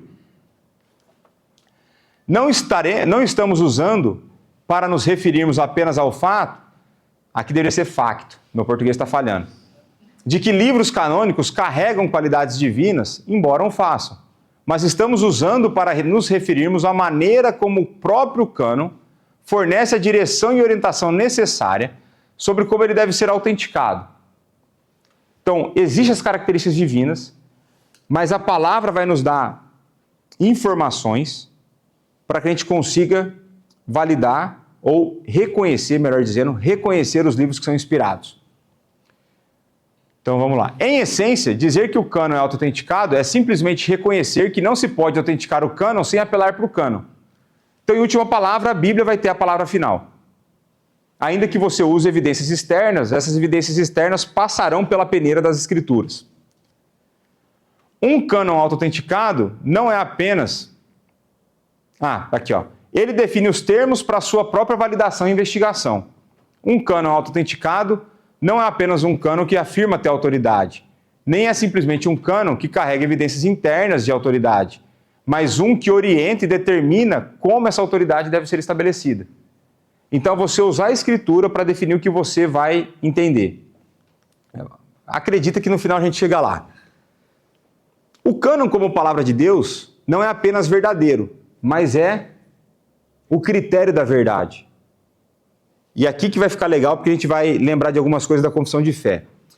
É uma autoridade suprema. Então, como oferecemos uma explicação de como sabemos que uma autoridade é suprema e, de facto, a autoridade suprema? Se tentarmos validar uma autoridade suprema apelando para alguma auto-autoridade, acabamos de mostrar que ela não é realmente autoridade suprema. A gente começou a aula falando disso. Assim, para as autoridades finais sejam autoridades últimas, elas devem ser o padrão para a sua própria autenticação. Está vendo que foram meus 7 anos de estudo? É isso aí. Você não pode contabilizá-los sem usá-los. Esse tipo de circularidade Então a ideia de argumento circular, vocês conhecem argumento circular? Não. Sempre volto para ele mesmo e uso ele de argumento, né? Não é um problema. Por quê? Mas simplesmente parte de como autoridades fundamentais são autenticadas. Todo mundo, em alguma esfera, em algum momento, vai ter que fazer um argumento circular. Porque em algum momento você vai chegar em alguma crença sua fundamental que você não tem uma justificativa para ela. A questão toda é que a gente sabe qual é o nosso argumento circular e o porquê que ele é circular. Porque ele tem origem em Deus. Aí olha só. Como poderíamos examinar a evidência da confiabilidade das nossas faculdades racionais sem, ao mesmo tempo, realmente usar as nossas faculdades racionais? Entendeu esse exemplo ou não? Esse é bonito. Então, como que eu posso, vou falar numa linguagem de hoje, como que eu posso verificar se a minha razão está correta se eu não usar a razão para analisar a razão? Então, se eu escrevo algo lógico, eu tenho que usar a lógica para validar a lógica do que eu escrevi logicamente usando a razão. E para isso eu uso a razão. Faz sentido? Deu para entender? Sim, parece uma mapa estragada, mas dá para perceber. Dá para perceber, não dá? Então pronto. Estou a perceber, certo? Então, e portanto, vamos lá. Então, Alston resume, não há como escapar da circularidade epistêmica. Vocês lembram da epistemologia ou não? A maneira como a gente sabe que a gente conhece coisas, como a gente aprende a conhecer, epistemologia, o estudo de como a gente conhece e sabe que a gente conhece. Então, não há como escapar da circularidade na avaliação de nossas fontes fundamentais de crença. Então, todo mundo tem uma crença, no mínimo uma, e eu diria que são várias, que a gente vai ter que argumentar com algum tipo de argumento circular. E o meu argumento circular, qual que vai ser? Existe um Deus triuno, que se revelou nas Escrituras, e que é um Deus criador. Quando falou que esse negócio parece coisa estragada, é porque, para mim, É muito filosófico. O argumento de crer também é pensar. Aham. A interpretação ou a racionalidade, ela parte da ação divina. Sim. Então, para mim, um argumento circular seria porque Deus quer assim, quer se revelar assim. Então, a questão cartesiana não cabe. Mas ela tem um papel, que não é o último, mas ela é um meio. Porque você usa para entender as coisas. Exato. Entendeu? Mas olha lá, outro slide. Então, se assim for... Mas, Leonardo, Oi. esse aí, principalmente na minha época de ABU, dava problema, né? Porque de vez em quando chegavam algumas pessoas a questionar a Bíblia, né? Aham. E aí eu chegando sempre batia contra a parede e dizia, olha, se você nega isso aqui, esquece, não tem como conversar. Por conta disso. O argumento circular, ele é quase que cria um impedimento. Se você acredita no argumento circular, você está aberto a entender por que temos o campo. Se a pessoa não acredita nesse argumento, não tem conversa. Então, eu entendo o que você está falando, e de certa forma é isso mesmo, e não tem como a gente fugir do argumento circular. Porque não tem como a gente pressupor, ou não tem como a gente explicar a questão de Deus ser. Então, por exemplo, aqueles argumentos da causa, de olhar a criação e tudo mais, aqueles argumentos caem também. Então, assim, o ponto todo, quando a gente vai pegar essa questão do argumento circular, isso é uma coisa importante. O que muda o coração de uma pessoa e faz ela crer? É o Espírito Santo. Argumentos podem ou não ser usados para isso. E vai chegar uma instância que não importa o tanto quanto você explicar e argumentos que você der, a pessoa vai continuar a não crer. Então, assim, a gente não ganha, vamos falar assim, a pessoa e a discussão em argumentos a partir de evidências, mas a pessoa ela vai ser transformada se o Espírito agir nela. Eu até falei isso em alguma das aulas aqui. O cara, quando ele não crê, a pessoa, quando ela não crê, ela sempre vai partir do pressuposto, e aí ela está no argumento circular, para atacar o seu. Então eu dei o exemplo dos achados arqueológicos da casa de Davi. Então, por exemplo, existe gente que vai questionar se Davi existiu ou não. Tem cara? Tem. Tem louco para tudo. Aí acharam lá, tem um sítio arqueológico, e conseguiram achar uma placa de argila com a inscrição Casa de Davi. Qual foi o problema? Que as pessoas que são contra a existência de Davi assumem. Não, mas isso pode significar outras coisas e não casa de Davi. Por quê? Porque o bendito do hebraico não tem vogal. Aí as consoantes agrupadas do jeito que elas poderiam significar outros nomes ou outras coisas, como, por exemplo, geração, se não me engano. O Davi. Isso. Um Davi mal escrito poderia significar geração. E aí o cara vai argumentar isso. Então, o cara que já tem o pressuposto da descrença, ele tem um argumento circular e ele nunca vai aceitar um argumento seu com evidência, na média. Então chega uma hora que a gente vai falar assim, por exemplo, eu não discuto a existência de Deus. Por quê? Porque eu pressuponho isso. Então vai chegar uma hora que não tem mais o que falar.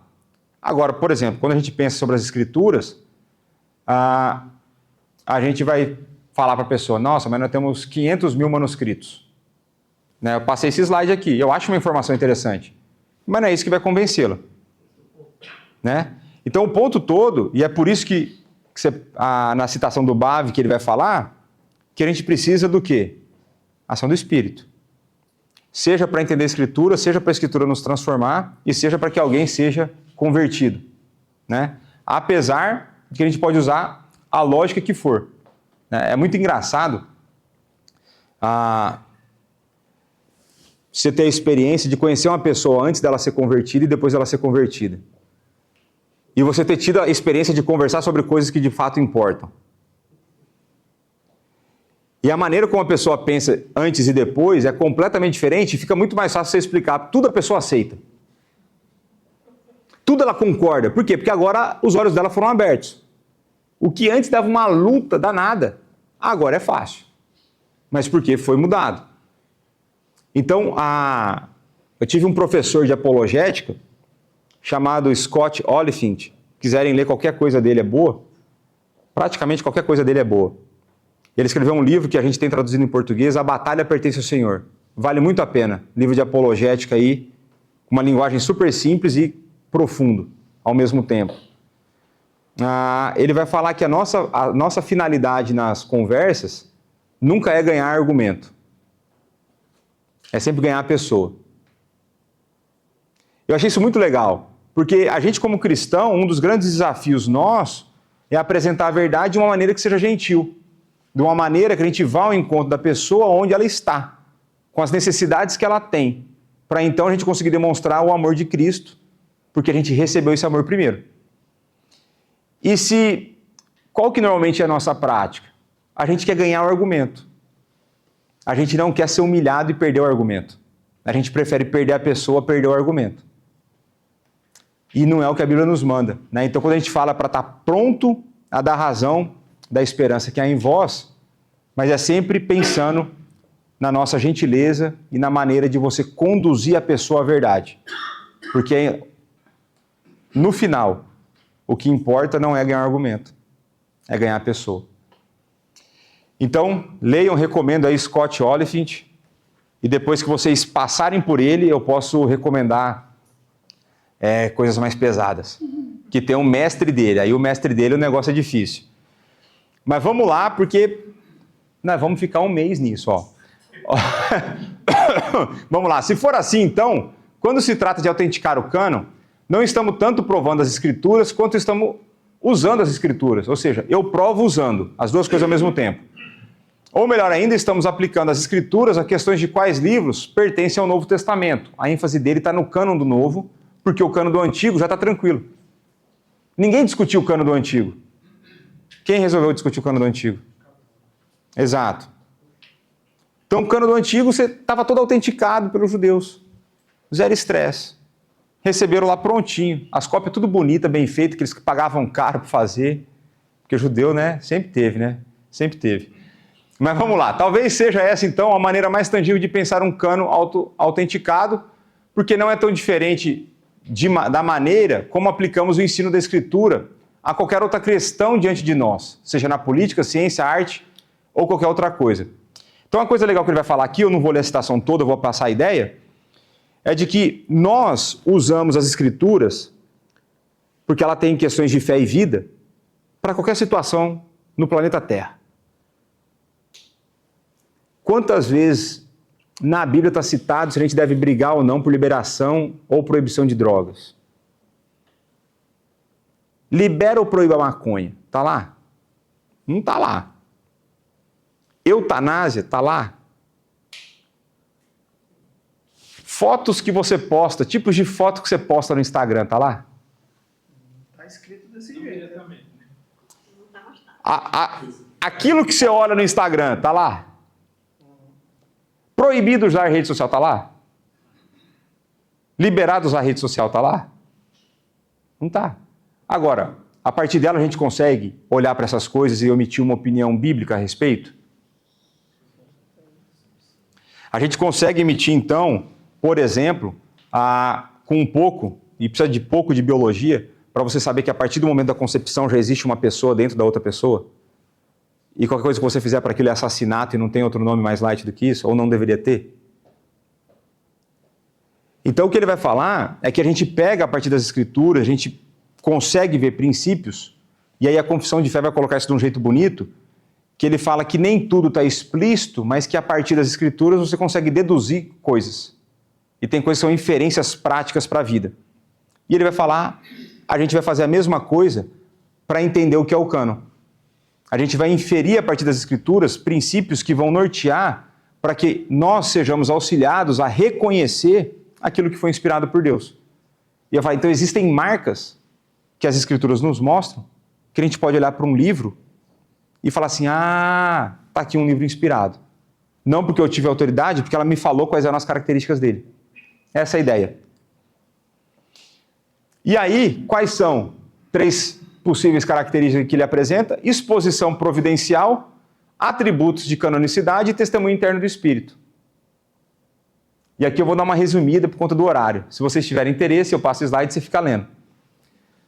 Exposição providencial é a ideia de que todos os livros inspirados foram preservados.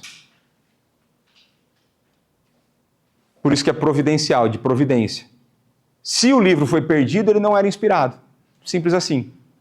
Então a gente sabe, por exemplo, que Paulo escreveu mais cartas para a igreja em Corinto. Essa igreja dava trabalho, meu. Então ele escreveu um monte de carta lá. E uma curiosidade a respeito da igreja em Corinto.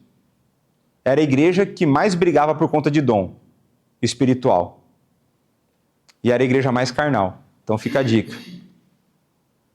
É a que mais tinha disputa de quem tinha mais dom, mas é a que aceitava enteado pegando a madrasta e por aí por diante. Então fica a dica. Vê as coisas que você está brigando, pega umas dicas ali em Corinto. Mas, então, a exposição providencial é essa ideia, de que todo livro que foi inspirado foi preservado.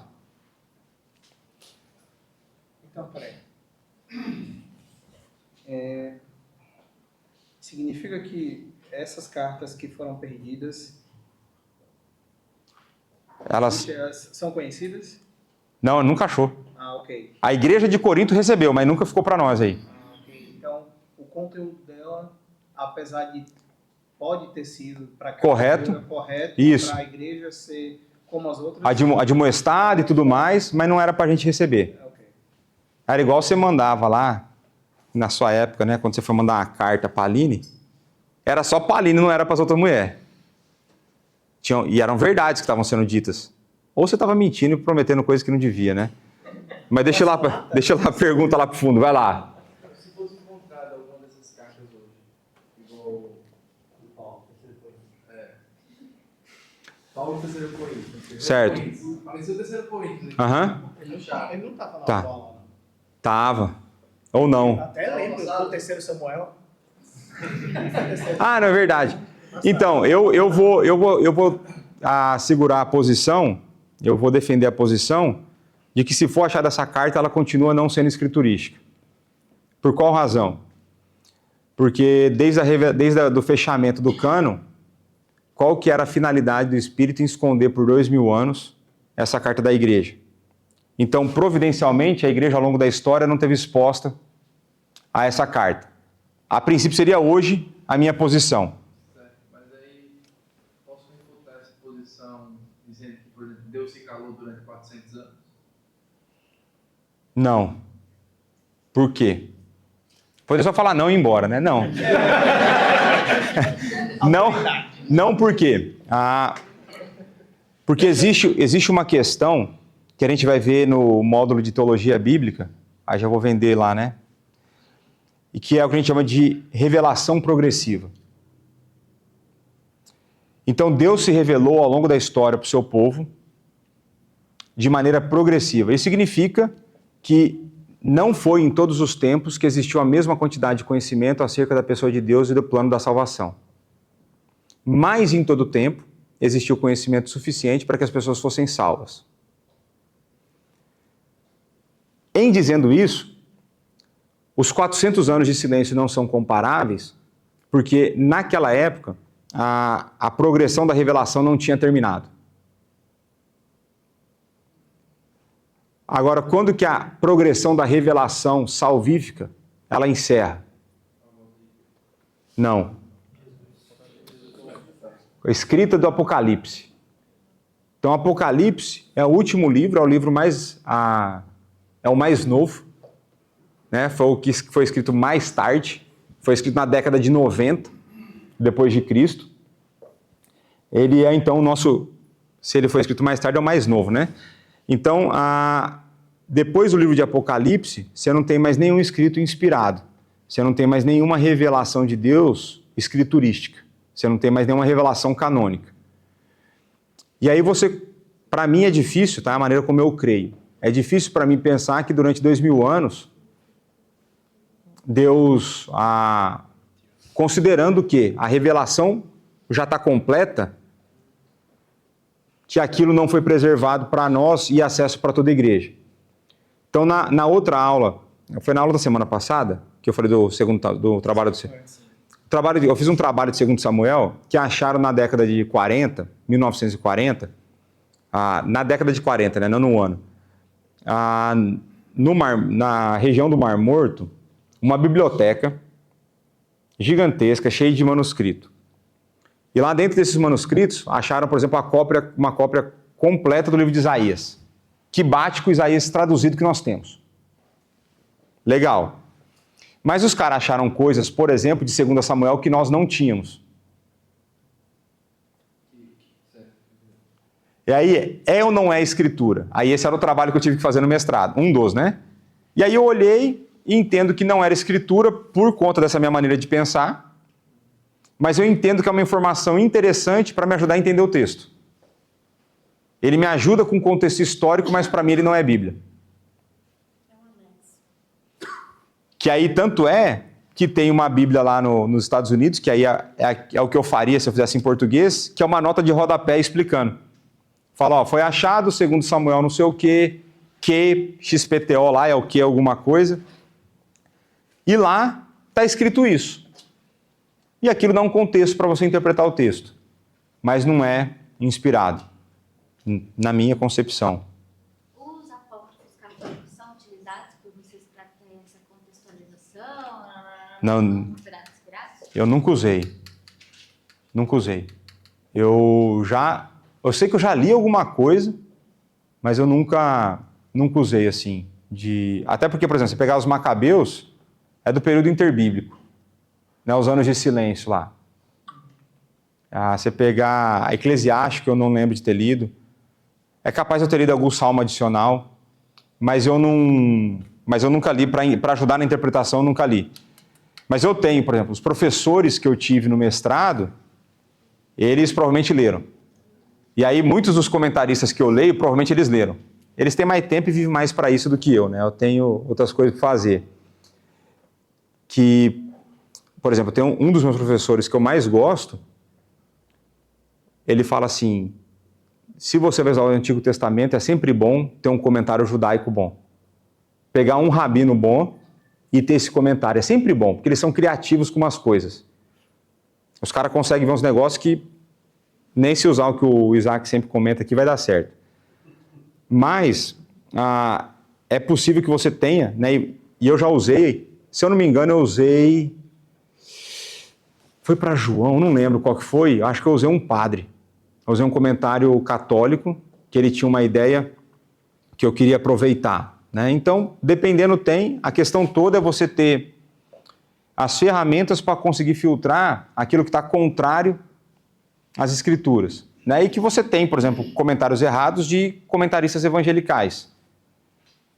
Então, um dos grandes desafios, quando a pessoa vai querer começar a estudar mais, assim, pastor, que comentário que o senhor recomenda? Depende de qual livro você vai estudar, e todo comentário vai ter um problema. Todo. Inclusive, se eu escrever o meu, aí esse vai ter vários. Mas, porque essa questão de que você tem os seus erros e a maneira... Então, por exemplo, estava expondo 1 Pedro. Teve um cara lá que eu lia, ele tinha uma visão muito de justiça social. Em vários momentos eu conseguia pegar esse erro dele. Bacana. Esse comentário... Aí tinha uns comentários que eu vi que era muito legal. Tinha umas aplicações práticas dele que era muito legal. Tinha um outro cara lá que eu sempre citava, o N. Gruden. Teve um comentário que ele fez lá da Arca de Noé lá que não dava para usar. Mas eu usei ele em praticamente todas as minhas pregações. Então é importante a gente estar atento e lendo, né? Então, e sempre com medo, né? Porque está sempre questão de... a preocupação de não passar ensino errado, né?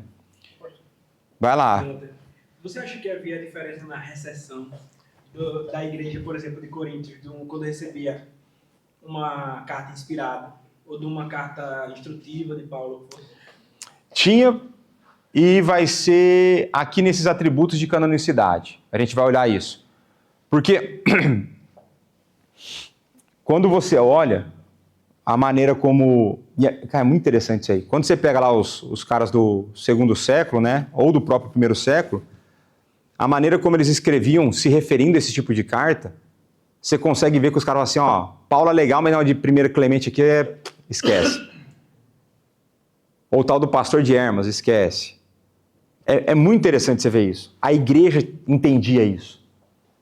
Né? Então isso vai contribuir com o testemunho do Espírito através da igreja, né? O testemunho interno, porque não basta eu sentir, entre aspas, não basta eu ser, tem que ser a igreja como um testemunho mais coletivo.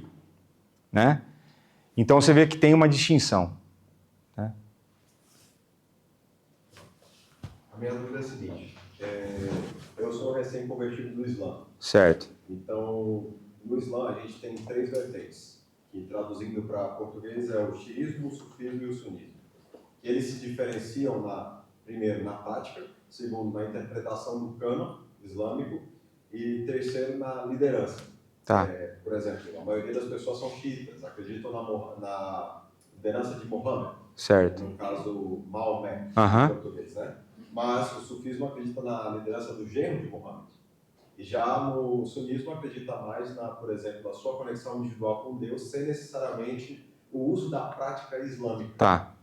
Por que eu estou perguntando isso? Por que tem tanta vertente do cristianismo se no final todo mundo é cristão? Essa é uma boa pergunta. Essa é uma boa pergunta que se eu tivesse uma resposta boa, eu daria hoje, mas eu vou tentar a melhor que eu tenho hoje. A gente precisa entender o quanto o pecado afetou a nossa realidade.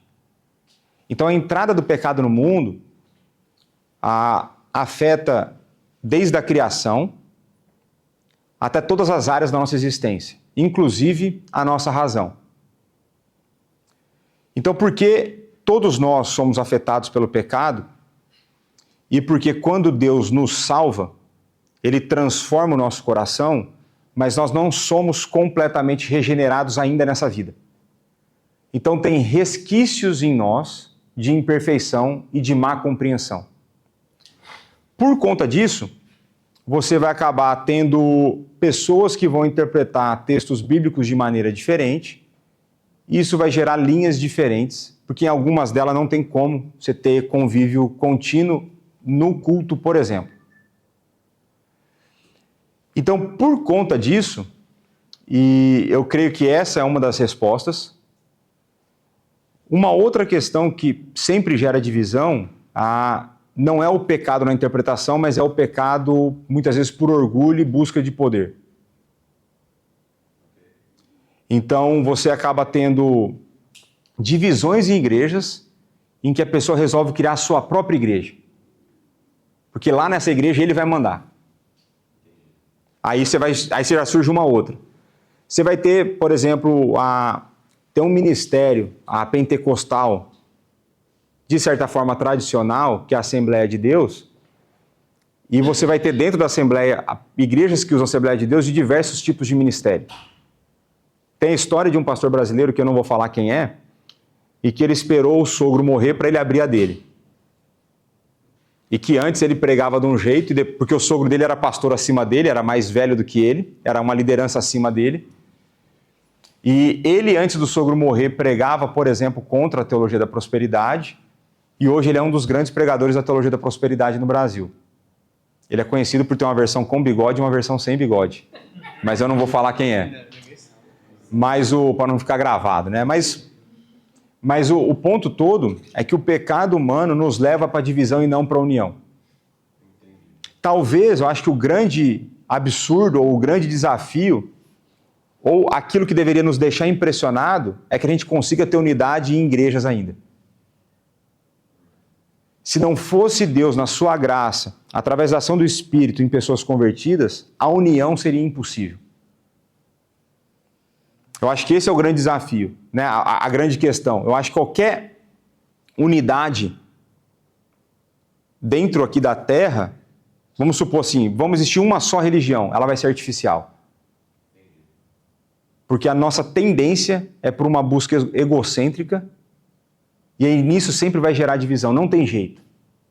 Agora, pela graça de Deus, ele mantém alguns dentro de alguns parâmetros. E aí você vai ter igrejas que são sérias com linhas teológicas diferentes. Eu já falei aqui no começo da aula, eu acredito que a gente está, teologicamente falando, mais bem fundamentado do que as outras denominações, mas existem outras denominações que são muito sérias. E vão existir igrejas dentro de outras denominações que são mais sérias do que algumas igrejas dentro da nossa denominação. O que determina o nível de seriedade de cada uma? Fidelidade às Escrituras. A gente sempre vai voltar para o parâmetro do que a Bíblia manda eu fazer. Né? Porque a Bíblia não pede, ela manda. Aí eu desobedeço ou não. É uma outra história. Mas a questão de fidelidade é sempre pensar como essa igreja segue ou não segue as Escrituras. E eu não fico, por exemplo, é uma pergunta que talvez possa surgir, como eu identifico isso? Ou como que eu testo o grau de fidelidade? Eu não sei como a gente vai conseguir, e eu acho que nem é uma coisa que a gente tem que fazer, ficar perdendo tempo e pôr todas uma lado a lado para comparar, mas na época da reforma essa foi uma pergunta que surgiu. Como que eu identifico então uma igreja verdadeira? Se eu estou tendo um rompimento, né, vou usar uma palavra aqui que o Lucas usaria, do mainstream, se eu vou romper com a igreja católica, apostólica romana, como eu vou identificar uma igreja que eu posso ser parte e estar fiel às Escrituras? Eu acho que é uma pergunta válida. E aí, dentro da reforma, não se chegou a um consenso, mas existem duas linhas. Uns que vão falar que tem 2 marcas e outros que vão falar que tem 3. Eu entendo que 3 marcas é o modelo melhor. João Calvino, por exemplo, fechava com o modelo de 2 marcas. Mas ele entendia que a terceira, se ela deixasse de existir por muito tempo, a igreja deixaria de ser verdadeira. Então, se ele vivesse um pouquinho mais, eu acho que ele fechava com o modelo de 3. Que ele morreu novo, né? Calvino morreu mais novo que o Marco. Morreu com 50 e poucos anos. Não, só para dar um exemplo de... Novo, mas tá vendo? Morreu novo. Morreu novo. Só para falar que morreu novo. Mas o ponto todo, quais são essas 3 marcas, então? Acho que a pergunta a ser respondida é essa. Exposição fiel das Sagradas Escrituras, correta administração dos sacramentos que daí você vai ter a discussão de quantos são, e aí a correta administração são de 2. Isso. E a terceira marca, que é essa que o povo de hoje em dia não gosta, é a administração correta da disciplina eclesiástica. A disciplina eclesiástica pode. Tá. Batismo e Santa Ceia. Batismo e Santa Ceia são os dois. E em breve nós teremos uma aula, acho que é em breve. Em breve a gente vai ter outra. Deixa eu ir embora aqui. Essa aqui já quebrou o padrão, deixa eu ir embora. Mas então, vamos lá. Acho que a sua pergunta ia ser o que é disciplina eclesiástica, é isso? Disciplina eclesiástica é um processo que o pessoal de hoje em dia não gosta, mas que ele está relatado em Mateus 18, que é a maneira como a gente deveria tratar o pecado dentro da comunidade. Então, Jesus Cristo vai falar que se uma pessoa peca contra você, então vamos pensar que eu fui e te ofendi. Aí Jesus Cristo vai falar assim, como que você tem que tratar esse ofensor, essa pessoa que pecou contra você? Aí Jesus vai falar assim, primeiro você e ela, e fala assim, meu irmão, você errou contra mim. Você me xingou, você me ofendeu, e isso não é correto nas Escrituras. Aí Jesus fala assim, se ele te ouvir, ganhaste teu irmão. Se ele não te ouvir, chama mais 2 ou 3 testemunhas, para que pela variedade de testemunhas a pessoa seja convencida do erro. Então você viu que eu errei e eu não... Falei, não, meu, quero nem saber se é isso mesmo. Estou nem aí para você. Aí você não vem cá, Isaac, Natan e Pedro. Vem vocês 4 conversar comigo. Eu falei, Léo, você de fato pecou, você xingou o cara desse jeito, isso não é um padrão bíblico. Se eu me arrepender, parabéns, você ganhou o irmão, tá tudo certo.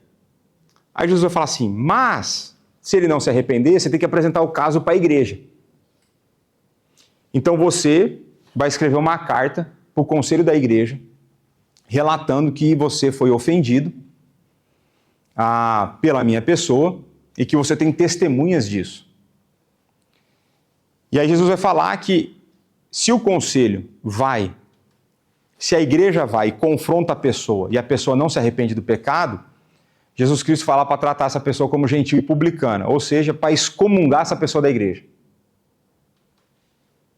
É esse o processo de disciplina eclesiástica. Ao longo desse processo todo, eu tenho 2 aulas gravadas aqui, que está lá naquele link, tem 2 aulas gravadas aqui sobre disciplina eclesiástica. Em todo o tempo, o processo ele é voltado para a recuperação daquele que está em pecado. Porque aquele que está em pecado, ele está se distanciando de Deus. E a ideia nossa como igreja, porque a gente ama as pessoas, a gente quer que ela volte para Deus e ela volte e se arrependa dos pecados que ela cometeu. Nesse processo, porque a gente quer isso para ela, a gente não apenas vai confrontá-la com o pecado, mas a gente vai oferecer ajuda para ela se libertar daquele pecado. Eu dei um pecado da ofensa, tipo do xingamento, que esse é mais simples de tratar. Agora você vai ter, por exemplo, você pode ter pessoas com problema de vício em drogas. A gente vai ter que oferecer uma ajuda para essa pessoa para ela se libertar desse pecado. A pessoa pode ter um problema com pornografia, com adultério, né, com apostas, enfim. Você pode ter uma gama de pecados em que a gente vai não apenas confrontar a pessoa, mas auxiliá-la na caminhada, para que ela possa ser restaurada por Deus e ser reintegrada à comunidade. Então essas seriam as 3 marcas de uma igreja verdadeira. Exposição fiel das Sagradas Escrituras, correta administração dos sacramentos. Por exemplo, a sua esposa estava aqui domingo. Ela viu que na hora que a gente foi fazer a Santa Ceia, uma das coisas que eu fiz foi ler o texto e falar, se você não é parte dessa igreja, se você não está numa relação de intimidade com Cristo, se você não se submete a Ele, você não deposita sua fé nele como Senhor e Salvador, por favor, por amor a você, não participe da Santa Ceia. Mas por quê? Porque o texto vai falar que aquele que não está numa relação de intimidade com Cristo, não é parte da comunidade, ele participa da Santa Ceia, ele participa da Santa Ceia de maneira indigna. E isso traria para a pessoa consequências negativas para a vida dela. Ou seja, no lugar de uma bênção, uma maldição. Então o texto vai falar, o primeiro texto de 1 Coríntios 11, de 23 a 30, ele vai falar que essas palavras que Paulo usa, quase que ipsis literis. Não é por causa disso que não há poucos entre vós que dormem ou estão enfermos. A ideia de dorme é morreram. Então existe uma relação ali, uma questão ali na Santa Ceia, de que ela foi feita para alimentar a fé dos cristãos. E aí aquilo de fato existe um elemento espiritual de que quando nós participamos a nossa fé é fortalecida, mas aquele que participa de maneira indigna. Então se eu não administrasse correto o sacramento, eu ia falar assim, ó, pra você não se sentir excluída, participa aqui com a gente, sinta-se parte da nossa casa. Mas eu estaria fazendo o contrário para ela. O que parecia ser agradável, num primeiro instante, era pior do que uma ofensa. Então seriam essas 3 marcas de uma igreja verdadeira, né? Então vai lá. Você falou da questão da alteração do texto, que não pode ser alterado. No Islã a gente tem um critério muito sério em relação ao árabe. O Alcorão não pode ser traduzido, por exemplo. E se você quiser ser convertido ou se converter, você tem que falar, ler e escrever árabe. Então, fora desse critério, você não vai ter uma tradução direta, como tem a Bíblia. Você vai ter um pequeno livro que vai te explicar o que a passagem quer dizer, mas não é o que está escrito na pregação. Certo. Você não acha que as traduções ao longo do tempo, elas causaram também essa divisão ainda maior entre essas vertentes das igrejas? Fazendo com que a interpretação de um e a interpretação de outro ficasse ainda mais diferente, distante? Se fosse ainda em aramaico, ou sei lá, em hebraico, até hoje, e fosse a nossa língua, será que ainda assim haveriam essas mesmas vertentes? A sua pergunta ela é muito boa. A questão toda... A questão toda é... Não. Não, é que ele gostou da pergunta. Ele gostou da pergunta. Eu morava na Arábia, então para mim é uma jornada isso daqui. Não, isso é tranquilo. Isso aí é tipo, tradução, é apertar ele e se abraçar, tá ligado? Não sei se você percebeu. Isso já é uma boa pergunta. Não, a pergunta é boa. Não dê ouvido para eles. Como que é o nome do inimigo no Islã? Pronto, é esse. Mas o... É o chatão ou chautão. Sei se... Mas brincadeiras à parte, a tua pergunta ela é importante. Depois eu preciso ver, eu tenho vários links mostrando que essa história de que o Alcorão não é tão traduzido, não é bem isso. Tem uns apologistas cristãos que debatem com os muçulmanos, que é muito legal. Depois a gente pode te mandar esses vídeos. Eu já quase apanhei assim também. Então, aí agora eu vou falar o que eu entendo sobre a questão das Sagradas Escrituras, né? A primeira coisa que a gente precisa entender é de que vamos supor, ainda um judeu hoje que vá ler o Antigo Testamento em hebraico e alguns trechos pequenos são em aramaico, ainda ele vai ter dificuldade. Por que isso? Porque existe um negócio chamado processo de evolução da língua. Então, você é brasileiro, os nossos avós não falavam você. Falava vós mercê e dependendo falava até o outro lá, vossa mercê. Então, quando você vai ler um texto antigo em português, você vai ter uma dificuldade de interpretação.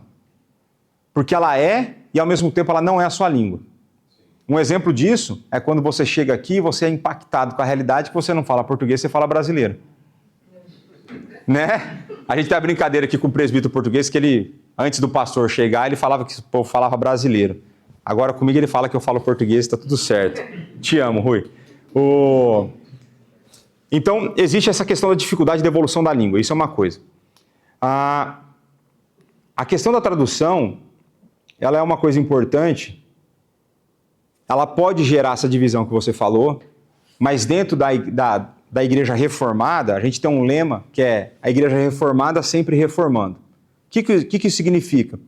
Que a gente está em constante busca para identificar onde nós estamos errados. Para que onde nós estivermos errados, nós corrigiremos. Então isso é uma coisa.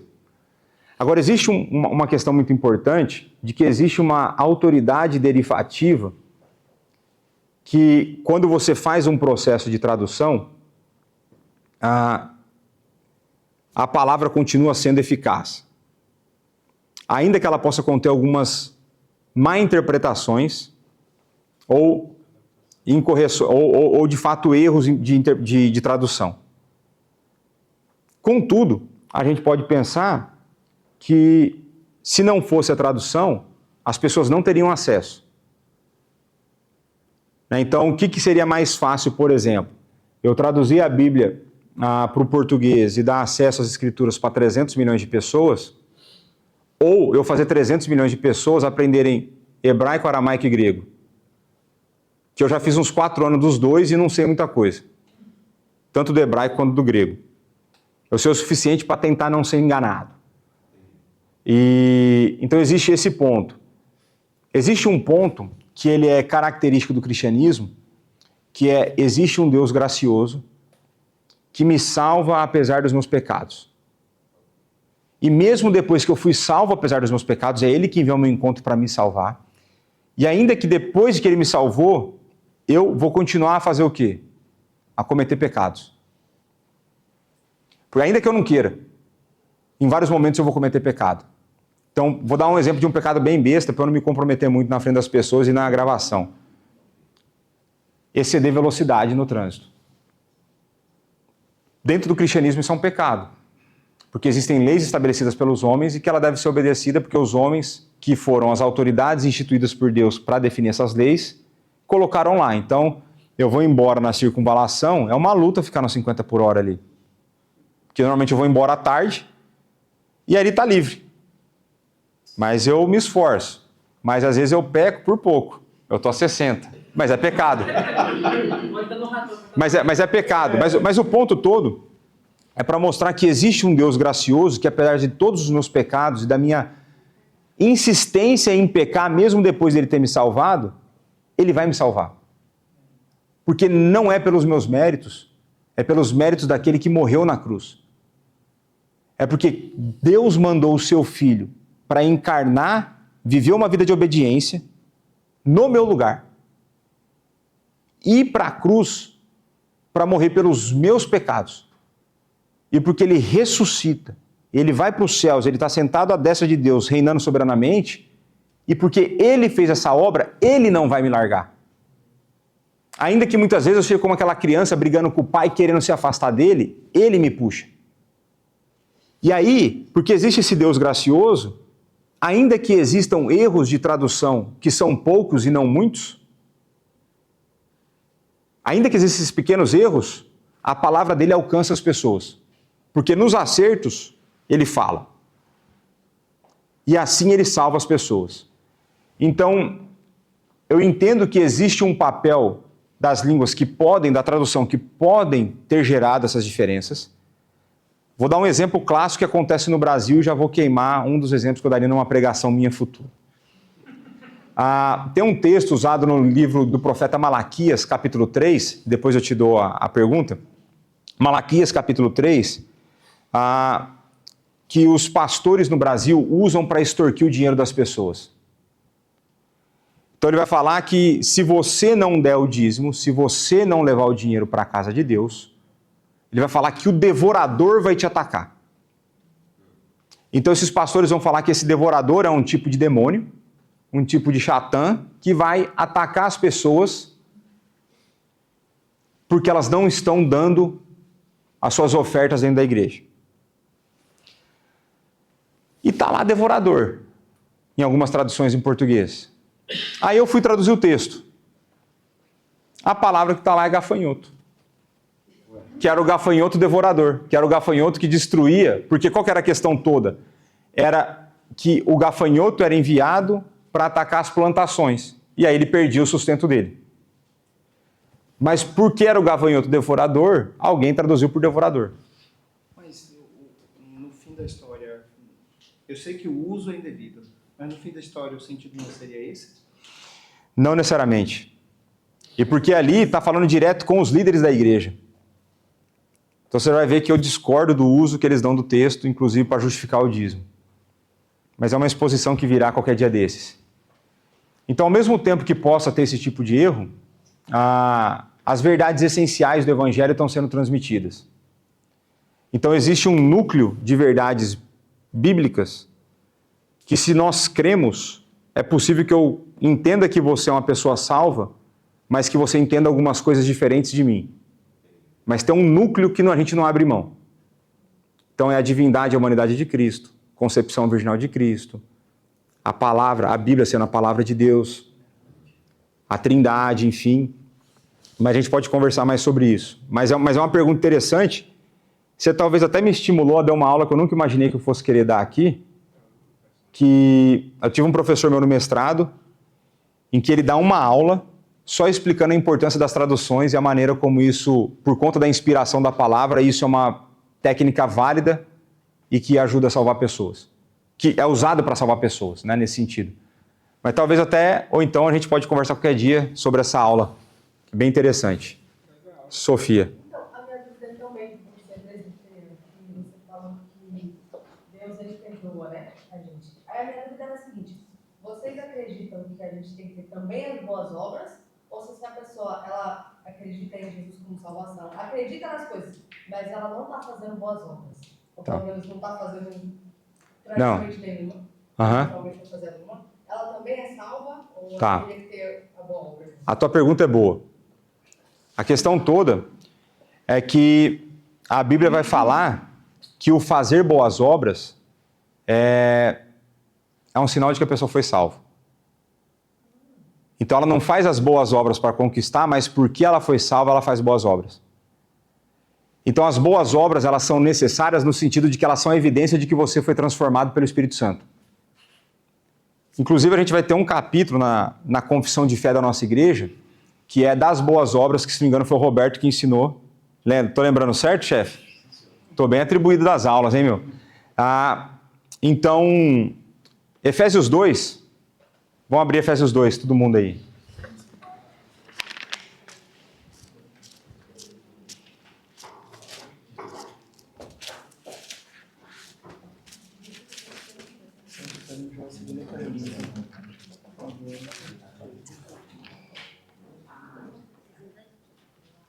Tá com o Efésios 2 aberto aí? Tá. Efésios 2. Eu vou ler de 1 a 10, porque ele já vai apresentar para vocês a ideia do conceito da salvação pela graça, e o porquê que a salvação pela graça ela é necessária. O texto vai mostrar que é porque a gente estava morto em delito e pecado, mas a hora que tiver o texto aí a gente acompanha. Então vamos lá, está escrito assim na palavra do Senhor: Ele vos deu vida, estando vós mortos nos vossos delitos e pecados. Então, primeira coisa importante, o pessoal aqui da igreja já está cansado de ouvir esse exemplo. Você já foi em algum funeral? Já viu o defunto lá dentro do caixão?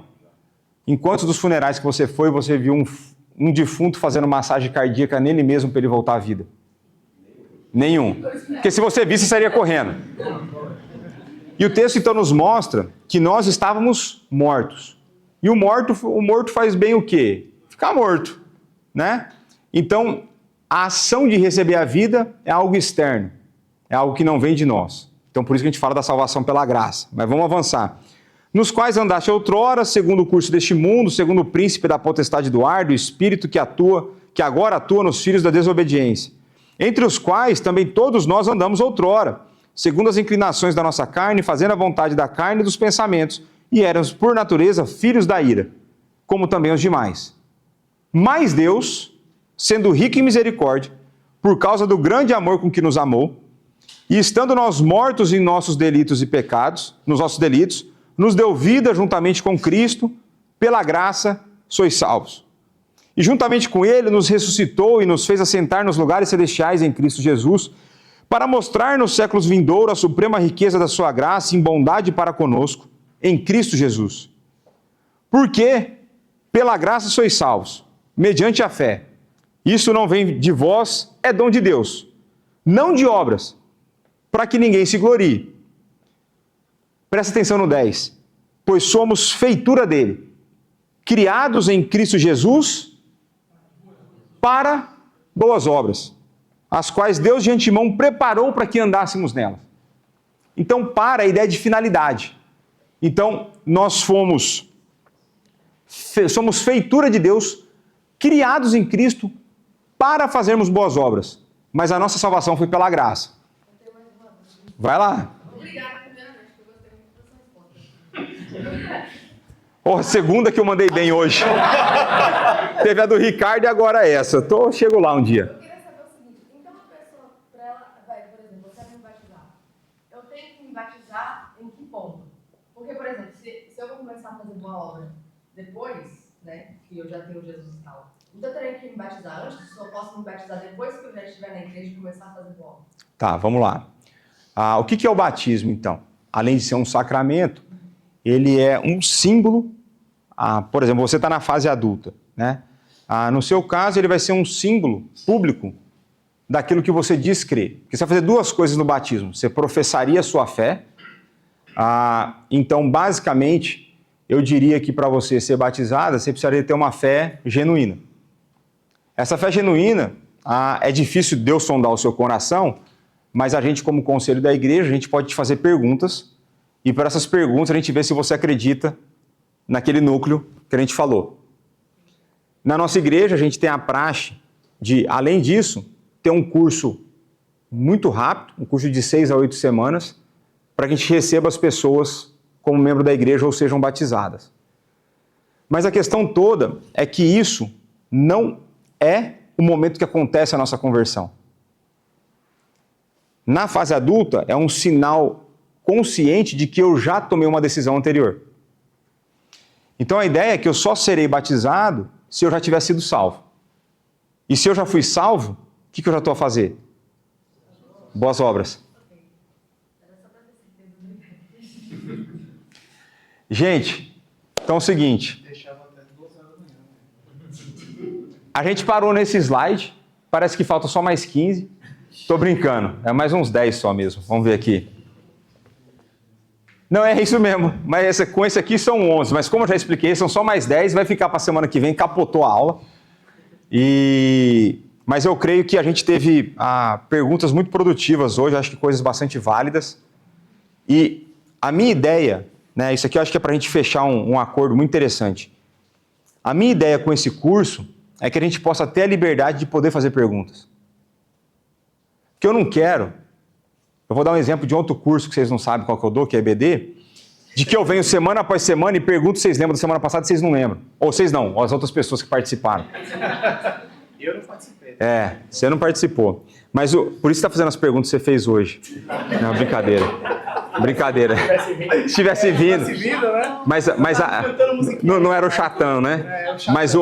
Mas o ponto todo é que uma das razões que eu amo dar aula, eu amo pregar, mas a grande diferença é que na pregação eu venho com uma autoridade que não é minha e entrego para vocês, e se eu for fiel às Escrituras, a Bíblia diz que eu estou falando, é a voz de Deus falando para vocês. Então não tem espaço para vocês fazerem pergunta. É o famoso receba. Né? Agora, nas aulas... Eu gosto muito porque a gente tem a oportunidade de fazer perguntas e interagir. Porque não adianta, veja, você acha que é fácil montar uma aula dessa? Não é. Né? Essa daqui ainda não está mal montada. Tem as que são um pouco mais bem montadas, dá trabalho. Agora, não adianta eu ter o trabalho, chegar aqui e eu não conseguir transmitir para vocês ou eu não conseguir entender a dúvida que vocês têm. Então, assim, a ideia que eu gosto, tanto do EBD quanto nesse curso, é da gente ter, de fato, a possibilidade de perguntar. Porque vocês não vão ter em outro. Se vocês forem me interromper no domingo, vai acontecer igual aconteceu no passado. Vou mandar você ficar quieto, porque quem fala na pregação é o pastor, não é mais ninguém. Agora, aqui é a hora. É a hora para a gente perguntar o que quiser. Existe pergunta idiota? Existe. Mas não tem problema. Não tem problema. Porque a gente cresce com essa ilusão na escola que, não, toda pergunta é válida. Não, tem umas que são ruins, mas é normal. É ruim para alguém, mas para você vai ser importante. Alguém pode achar que aquela pergunta não faz sentido, mas para você pode resolver uma questão que você tem. Então, né? Depende para quem. É só para dar o exemplo de que... Entendeu? Não fique se justificando. Tá tranquilo. A sua foi boa. Tá bom, foi boa. Eles vieram de um contexto completamente... Não, mas eu não tô falando deles, vou da sua. Não, a minha, nem lembro quando foi que eu perguntei. Mas a perspectiva deles é completamente diferente dos meus 40 e tantos anos de igreja. Não, não tenho tanto isso. Não, de igreja tem, porque de vida é mais. Cadê? Então, isso é massa, velho. Isso é um negócio que... Não, mas eu tô falando para todo mundo, né? Então, assim, se a gente não tiver... Veja, aqui eu vou fazer uma propaganda da nossa igreja. Não vai ser em toda igreja que você vai encontrar um ambiente que te proporcione fazer tanta pergunta. Não é todo pastor que é tão acessível. Eu tenho um monte de problema, tenho um monte de defeito, mas eu tento ser acessível. Demoro para responder o WhatsApp às vezes. Leio e marco não lido para depois eu responder e lembrar no futuro que eu não vou gastar tempo naquele momento com aquilo. Mas eu tento, porque eu entendo que a oportunidade que Deus me deu de me dedicar no estudo o tempo que Ele me deu, eu tenho obrigação, né, como Paulo dizia, recai sobre mim a obrigação de compartilhar isso. Então, assim, aproveita esses momentos, o pouco que eu conheço eu consigo compartilhar. E o que eu não souber eu vou pesquisar. Tá certo? Isso aí, não uso o GPT. Né? Não pode usar chat GPT aí que dá problema, né? Então vamos... Roberto, você que está sendo o homem das orações esses dias aí, ora aí para encerrar para nós aí. Pai Santo, bendito, mais uma vez agradecemos, meu Deus, pela oportunidade que tivemos de estudar a Tua Palavra, de aprender mais do Senhor. Clamamos, meu Deus, que o Seu Santo Espírito possa trabalhar em nossa mente, em nosso coração, Sim, para que isso produza efeitos práticos na nossa vida diária. Perdoa, meu Pai, os nossos pecados e ajuda-nos a sermos cada dia mais parecidos com Cristo. Nós oramos em nome de Jesus. Amém. Amém, amém. Gente,